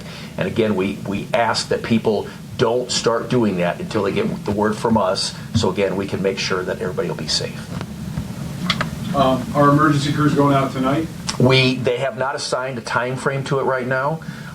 Again, they're still assessing that with the National Weather Service to find out what we have, what we expect to be coming in. But we got to make sure our people are going to be safe out there first as well. So again, the minute they determine that we can start getting out there to assess the damage in the situation, we'll do so. Chatter on social media, Tony, about possible looting. Have you all heard of any of that, or what do you say to those? We've heard that rumor as well. I know Victor Medico with the Fort Myers Police Department had been told that, but I don't have anything beyond that right now. Another rumor about tornado touching down. Do you know anything about that? I don't. I'm sorry. Do you anticipate the curfew being in place for more than just tonight? Again, that's something we're going to have to determine in the morning. We're going to know a lot more when the sun comes up. Again, we don't know how deep that water is out there, so we're not going to be driving through dark roads with perhaps no illumination at all, putting ourselves at risk. So again, we got to get out there in the light of day and try to find out what we have out there as far as damage. So does that mean you guys are still not responding to 911 calls or complaints about potential looting or? Correct. Not as of now. Correct. Have you had additional calls? I know there was like 40-some. I haven't gotten with our 911 folks, so I don't know. I would imagine they're getting a myriad of calls, and we know the 211 center here has been inundated as well. So understandably, people have a lot of questions, a lot of concerns, and they feel, hey, the winds have stopped blowing. I feel like it's safe to go back to my home, but we just don't know that now, and we don't want people to start driving around until we can assess what is out there and rectify that first.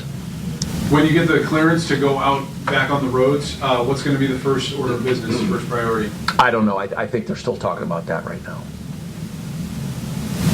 All right. That's it. Thanks, everybody. All right, update from Lee County Emergency Operations Center. Basically, the number one question on everybody's mind right now is, when can I start looking at my house? When can I go home? When can I? And it's going to be a while. If you've never been through one of these before, it will likely be sometime tomorrow that a lot of us will get a chance to look, but don't be surprised if it takes another day, because they have to all the things that they have to assess. Are the streets passable? That's relatively easy to decide. But then there are down power lines. Sure. They can't let you go through, obviously, water with a downed live power line in it and things like that. They have a lot of work to do. And somebody asked the question, so also don't be surprised if that curfew then goes back into effect tomorrow night at nightfall if they want to keep everybody inside. It all depends on the conditions out on the roads and what they see when they first go to assess the damage. Yeah, it's going to be a rebuilding week. To say the least. Let's check in with Wink News anchor John Carlos Estrada, who is in Port Charlotte, seeing some of the stronger bands. John Carlos? Yeah, Jim said that we should see some and feel those strong winds and rains, and we certainly are. We are at the Country Inn, just looking 75 and Keynes Highway. I'm going to have photographer take a look. The light actually just went out.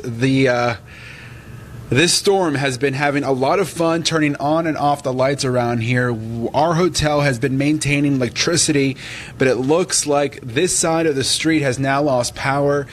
You can see across the way we do have power. Now over here to the right, that area looks a little dark. I want to show you some video that we captured about an hour ago. The lights, this hurricane really having fun with the lights, turning them off and on. I slowed it down for you a bit if you didn't catch it the first time.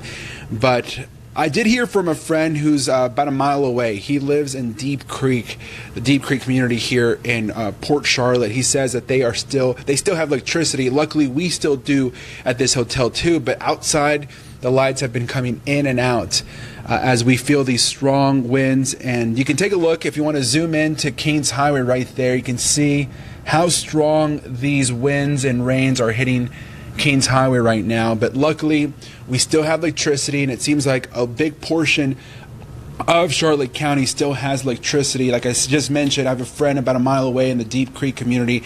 They're telling me that they still have electricity, which is a good thing. Now, we did see a vehicle about maybe 15 minutes ago try to drive in this area. They were doing pretty fine, but again, there is a curfew here in Charlotte County, so don't be on the roads. Like you just mentioned, we don't know what's out there. We have a lot of heavy rain and a lot of wind out there. We're not sure what's out there, so please stay off of the roads. There is a curfew here in Charlotte County until 6 a.m. Back to you. All right, thank you very much, John Carlos. They're going through, as you can see right there, kind of over our heads, one of the final bands of it in the area. Yeah, let's check in with Brooke Schaefer now, who is in Cape Coral, and she's surveying some of the damage for us just outside the Westin in Cape Coral near Tarpon Point Marina. We are here in Southwest Cape Coral, where we've been all day near Tarpon Point Marina, and the rain has slowed down. These winds are still very strong though, but finally we've been able to step outside for the first time in a few hours, and we want to give you guys our first look at some of the damage here. This is a tree that we've been showing you pretty much most of the afternoon. This is nearby where our crew is staying, where we stay to ride out the storm. This massive tree now blocking this residential road, but I want to walk with you, if you can, just down this way. My photographer Ben showing you these roots of the tree just completely picked up. You can also see over this way, it landed on a water line. So this water line for most of the afternoon has just been gushing out water. We're going to walk over this way too. You can see some of the brick pavers on the road pulled up from the wind, and this now is giving you a look at the backside, at the underside of this tree. You can see these roots just completely torn up out of the ground. The winds here in Cape Coral so strong they uprooted this tree, and again it is now laying in the road, blocking this road right now. It'll still probably be a few hours, if not until the morning, until first responders can get out here and hopefully clear this. But again, guys, this is just a first look at some of the damage that we're seeing here in Southwest Cape Coral. We have gotten some pictures and videos from you at home of what it's looking like in your backyards and your front yards. We have seen some flooding across Cape Coral. We have seen some downed trees.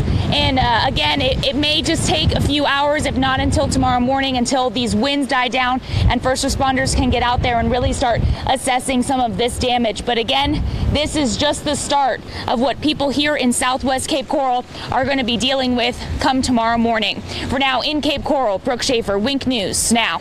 All right, Brooke, thank you for that. We want to get to back down to Naples because one of the areas that we know Jim just said got hit the hardest yeah. and therefore has the biggest potential for damage is Naples. Wink News anchor Channing Frampton is live at the Naples Grand Hotel for us. Yeah, we're in the Naples Grand where we rode out this storm the past 24, 36 hours, and there's plenty of damage outside, but there's also damage inside. I'm standing on the second floor outside of one of the ballrooms here. Let's start on the ground. There's some plaster here and some stuff from the ceiling. We've got these containers here that caught the water coming down through here, and as we move closer to the camera, the damage gets even worse. Here's some of the wall that pulled out here, and take a look up at the ceiling. It collapsed down through here because the roof here is actually relatively flat, and we had that intense extreme rainfall coming through here. The water kind of pooled up on the roof is what hotel leaders told me, and they started to leak through, filling up these containers here, and now we've got insulation and parts of the ceiling out here. So this is just a small part of the cleanup process that is going to start in the next couple of days ahead. I can't hear you guys on my IFB right now, so I'm not sure if we're still on, but if we are, we've got a lot of damage to look at here. We got through the storm relatively unscathed here. The general manager says he's very happy with how things went, all things considered. So for right now, we're in the Naples Grand in North Naples. Channing Frampton, I'm going to send it back to you guys. All right, Channing, thank you. I want to go now to Fort Myers Police Chief Derek Diggs. We have Chief Diggs on the phone. Good evening, Chief. How are you? Good evening. Good. Everything worked out for you and your family getting through this storm okay? Well, yeah. Everything worked out just fine. Okay. Chief, we're curious because it was just asked in a press conference with members of the Lee County Sheriff's Office. There was a question about looting. Are you seeing any of that? Are your officers responding to that? Well, we're not seeing any of that right now, but we want to take things and be very, from a precautionary measure, as much as we can. Our number one concern is the safety of our citizens, and the number two concern is, of course, protection of property. And we just had a very, very major storm come through this community. And number one thing we want to do is, as I said before, public safety. The second thing we want to do once we start saddling up out there is start responding to some of these priority calls for service, which we were not able to do because of the storm and the safety of our officers. And number three, of course, is search and recovery. We know that there's some flooding in some streets that makes some streets impassable. We know that there's some streets are impassable because of down power lines and tree limbs, and also the fact that we know we got flooding in certain areas of our city. Those are all dangerous type situations, and we don't want our citizens put themselves in any type of situation until we had a chance to go out there, start assessing the city, start seeing what roads are passable. Let's keep the citizens off the road so we can get our public works people out there cleaning the roads, repairing the roads, getting the down power lines up. And, of course, like you just said, looting. We know that there's some damages to buildings and stuff like that. So this is all done in the name of public safety. Okay, Chief, do you have an idea of, first of all, are you able to start assessing some of those priority calls already, or is that something that still hasn't started yet? Well, we're always, we've done some preliminary assessment right now, but we're still in the holding pattern and discussions as far as when we get back out there in a priority matter. But right now, we're still doing some assessments, but we're hearing some things, and our officers are telling us some things. So we have not got back out there and released our people as of right now, but we should be doing so hopefully in the near future. Now, where are your officers? I am just curious about that. You know, they have to shelter in place just as all of us do. So I'm curious if you can give us an idea of where our first responders are during the hurricane. Well, we got several locations where we have our officers strategically placed throughout the city. Some are placed down here in headquarters. We have some placed over at the high school. And we have a couple of locations in both the command centers. Okay, so it sounds like you have a lot to do, Chief. We thank you so much for taking the time to talk with us tonight, and we appreciate it, and hopefully we'll talk to you soon and check in on the progress in the city. Thank you very much for your time, sir, and everybody stay safe. Thank you. Yes, you too. Right. Thank you. I want to go over now to Wink News investigative reporter Lauren Sweeney. And Lauren, you've discovered that people are sharing some of the damage, some of the videos from around their neighborhoods, and they're using social media to do this. Yeah, I actually didn't know anything about this until earlier tonight. I had to have a producer in the newsroom who's about 10 years younger than me show me how it works. Snapchat. Basically, if you go to Snapchat, you download it. If you squeeze in with your fingers like she did there, a map comes up. And you can scroll all through that map and go in where there's these red hot spots. And those red hot spots are where people are loading videos, anybody who's loading them. And when you click on them, like she's clicking right here on Lee Memorial Hospital, where people are sharing videos from outside Lee Memorial Hospital, and it's time-stamped and it shows you. So I had her look at Marco Island, and we saw some videos that were being posted at Marco Island, and we saw some street flooding that was posted. And then I had her show me Naples, where we saw some downed trees and some damage there. And then we went to Cape Coral, where we saw water damage. So as more people start to venture out tomorrow, I can imagine they'll be posting more. And if you're evacuated and you're not able to get back to your neighborhood, this might be a tool for you to see what your neighborhood looks like. I know I even looked at my neighborhood, but there were no videos there, which doesn't surprise me because most of the people in my neighborhood are older and probably don't know how to use Snapchat. So if you want to know how to use it, we've actually posted a tutorial on Facebook showing how it works. You can go to my Facebook page. It's just facebook.com. I'm Lauren Sweeney, Wink News. We have a whole tutorial if you want to learn how to use that, help others see where the damage areas are after the storm passes. Guys. All right, Lauren, thank you. Yeah, I mean, I learned it in about 20 seconds. So if I can learn it in about 20 seconds, just about anybody can. And you get to see kind of what's going on in and around your neighborhood. It's interesting, but, you know, a lot of it is not exactly what you're looking for yet. It's not the damage that you want to see. It's it's a lot of videos of what I did while I was going through the hurricane. Yeah, that's true. Again, have to be patient. You got to be patient. It'll be there. Let's check in with Wink News reporter Christy Gross, who is at the Charlotte County Emergency Operations Center tonight. So I have to tell you guys that even though Hurricane Irma is passing over us, there's actually been a real mood change and a sense of relief after those latest storm surge maps were released. And speaking of maps, let's walk over here. We'll take a look at this one. You can see this red and orange zone. Those are the areas that had to be evacuated. That's about 2/3 of Charlotte County that was at risk of that storm surge. But thankfully, it looks like we're not going to get hit as hard as we initially thought. And if we take a walk over here, you can see that emergency responders are still hard at work, but now they're more focused on recovery than on storm preparation. Now, even though people here are feeling a bit better, they're not letting their guard down. They say they're cautiously optimistic. And as soon as the storm passes and it's safe to go outside, Public Works will start clearing roadways and search and rescue can begin.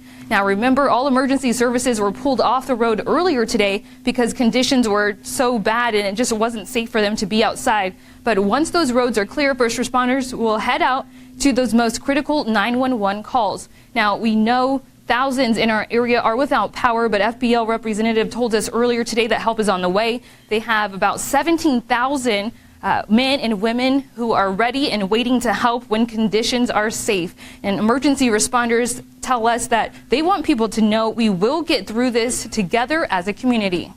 We are a resilient people. I believe that with everything. And this community is a great example of it. We'll be fine. We'll come out of it okay. Be patient. Let us get to you as soon as we can. We have some of the best people in the country coming to give us mutual aid, and some of the best here giving it to you now. any minute now, we'll start feeling the full effects of Hurricane Irma here in Charlotte County. And so we will be sure to update you with those conditions and keep you updated also on what's going on here in emergency operations. For now, in Punta Gorda, Chrissy Gross, Wink News Now. All right, Christy, thank you for that. We're going to bring Chief Meteorologist Jim Farrell back in to talk about storm surge a little bit. And a question, Jim, too, because we just heard from all of these first responders who need decent weather to go assess by tomorrow. I know we're still going to have some wind, right? Yeah, it'll be an onshore wind.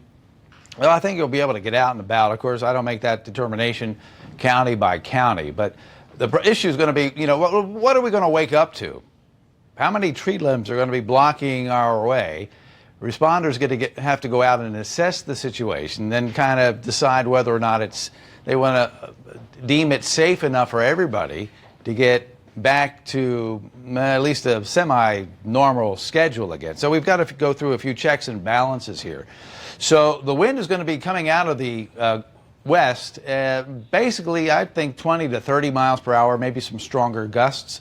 Oh, it's going to be breezy to gusty tonight and tomorrow. The worst of the wind is done. It's moving out, and it was bad. But it is not going to be as windy from this point forward as it was over the last 6 hours. So there will be noticeable improvements.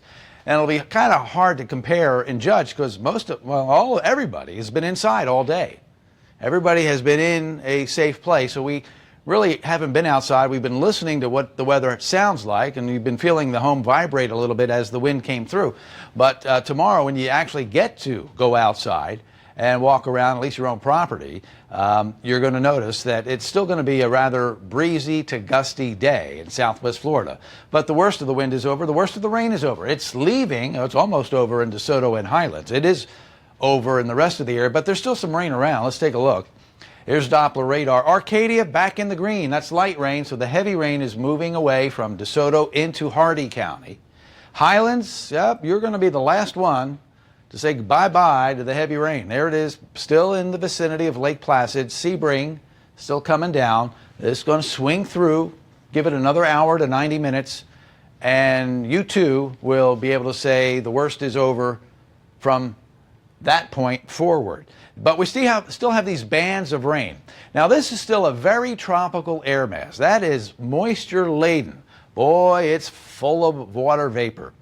So tomorrow, and I do expect to see some sunshine, as the sun peeks through, it's going to warm the land rather quickly and the air rather quickly. So as that air rises, it's going to take this very moist air mass aloft, and that air is going to quickly condense into clouds and more rain. So there's going to be some rain tomorrow, but not like we had today. We had non-stop rain today, 7 inches or more in a few neighborhoods, and you can see it's hit or miss light rain now in Collier. One of the other characteristics of what we're going to see for ourselves tomorrow, when you look up and look at the clouds are going to be moving very fast. This is still a very windy system, and in any tropical system, the wind increases as you go up. So even if we have 20 to 30 mile an hour wind at the surface, you're going to look up at the cloud bottoms. You're going to see them scooting across the sky about 50 miles an hour. So there's still a lot of wind energy around. So the rain's going to be coming and going very quickly. Expect bands of rain, heavy at times, light at others, dry in between. Here's our future track forecast model. I think it is probably going to reveal what I just described. Big band here on the East Coast. Well, that's the whip of the tail. There's always one last blast, and they're going to get it, while we'll have these lighter bands of rain still rotating counterclockwise around what's left of Irma. Should be Category 1 in Tampa tomorrow. Wind gusts for the record books. 142 mile an hour wind gusts, Naples, Marco 130, 122 Lely, Quail Creek 112, all the triple digits, Collier County, almost 100, not quite Key West. Of course, that's not Southwest Florida, but here we are, Southwest International, 89, Punta Gorda 74, Fort Myers 72. We had a 72 here at Wink, our weather station on the roof, and Immokalee 68. It's not going to be this windy again for an awfully long time, we hope. Could be years. The worst is over. The wind is done and moving away. Counterclockwise flow, though. So as the hurricane, is still a Category 2, moves to the north, the wind's going to be coming in off the Gulf of Mexico. So the tide level is going to run above average. It's above average now in Collier, about 5 feet above average. It's still coming back and increasing in Lee County. I think overnight tonight, it'll kind of peak and stay above average all day long tomorrow. And then in Charlotte County, along the coast and around the harbor, the water is coming back. It was pushed out today, it's coming back now, and it'll continue to rise overnight tonight. So when you wake up in the morning, if you live on an access canal, the river, the harbor, anything with salt water, you're going to see it's higher than average. It might even be over the top of some seawall caps. But it shouldn't get much higher than that. And of course, we have to deal with the high and low tide cycle, so there could be a 3-foot variation during the day. But do expect windy weather tomorrow, not as windy as today, and saltwater levels higher than average throughout the day. And then as the hurricane continues to track to the north, that onshore flow is going to continue all day long. And even though most of the rain will have left, we'll have those bands of rain, we'll have an onshore wind, tides are going to run higher than average. Wind, rain, and surge. Wind, not as bad. Rain, not as bad as it was today. Surge, I think we're going to see a plateau, and it probably, I hope, won't get any worse, but it's going to be elevated tonight and again tomorrow. All right, Chris and Lois is back. All right. Thank you. Thanks. We want to show you, we told you a minute ago with Derek Diggs that Lee County officials had addressed a rumor on social media of looting here in Southwest Florida. Nothing has been confirmed. They don't say that they've heard or seen it, so we'll keep looking into that. But look at this video out of Miami. A group of suspected looters were caught right on camera ransacking this Foot Locker store. They loaded up dozens of sneakers into multiple getaway vehicles just as police arrived on the scene. And you know what? That's the whole reason for the curfews. To protect your property from something like that, people who are up to no good, up to some kind of illegal shenanigans, and they'll keep them from, they stop cars if they see it on the street and cut it right off. And it keeps you safe. And it keeps you safe because, you know, you don't know what the dangers are out there yet Right. tonight. Yeah.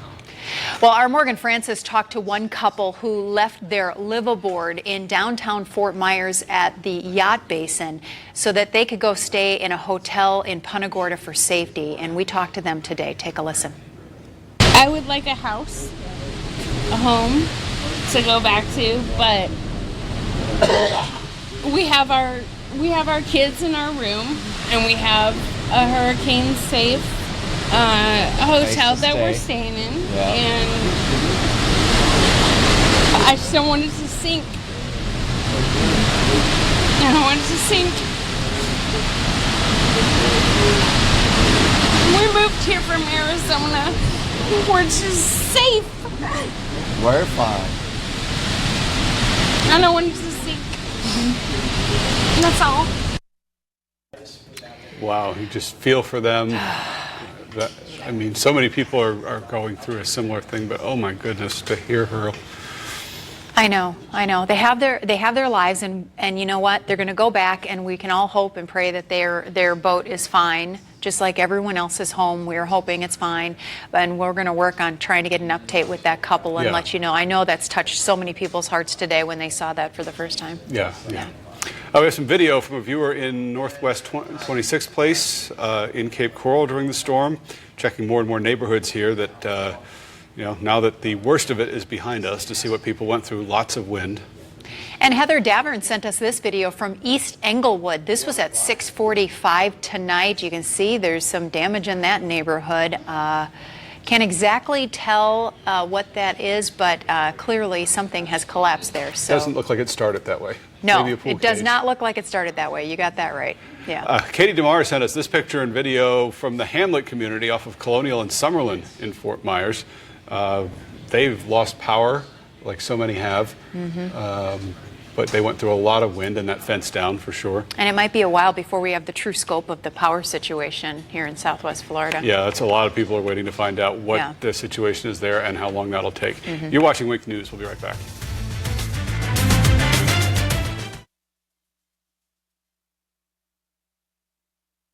The development of the storm surge. No matter how long you've lived here, no matter how many storms you've weathered. We're on the southern end of the eye wall now. Every hurricane is different. Made a 180-degree turn. 70,000 people without power. Stay with Wink News for continuing coverage of this powerful storm. On TV, online, on your smartphone, and on the radio.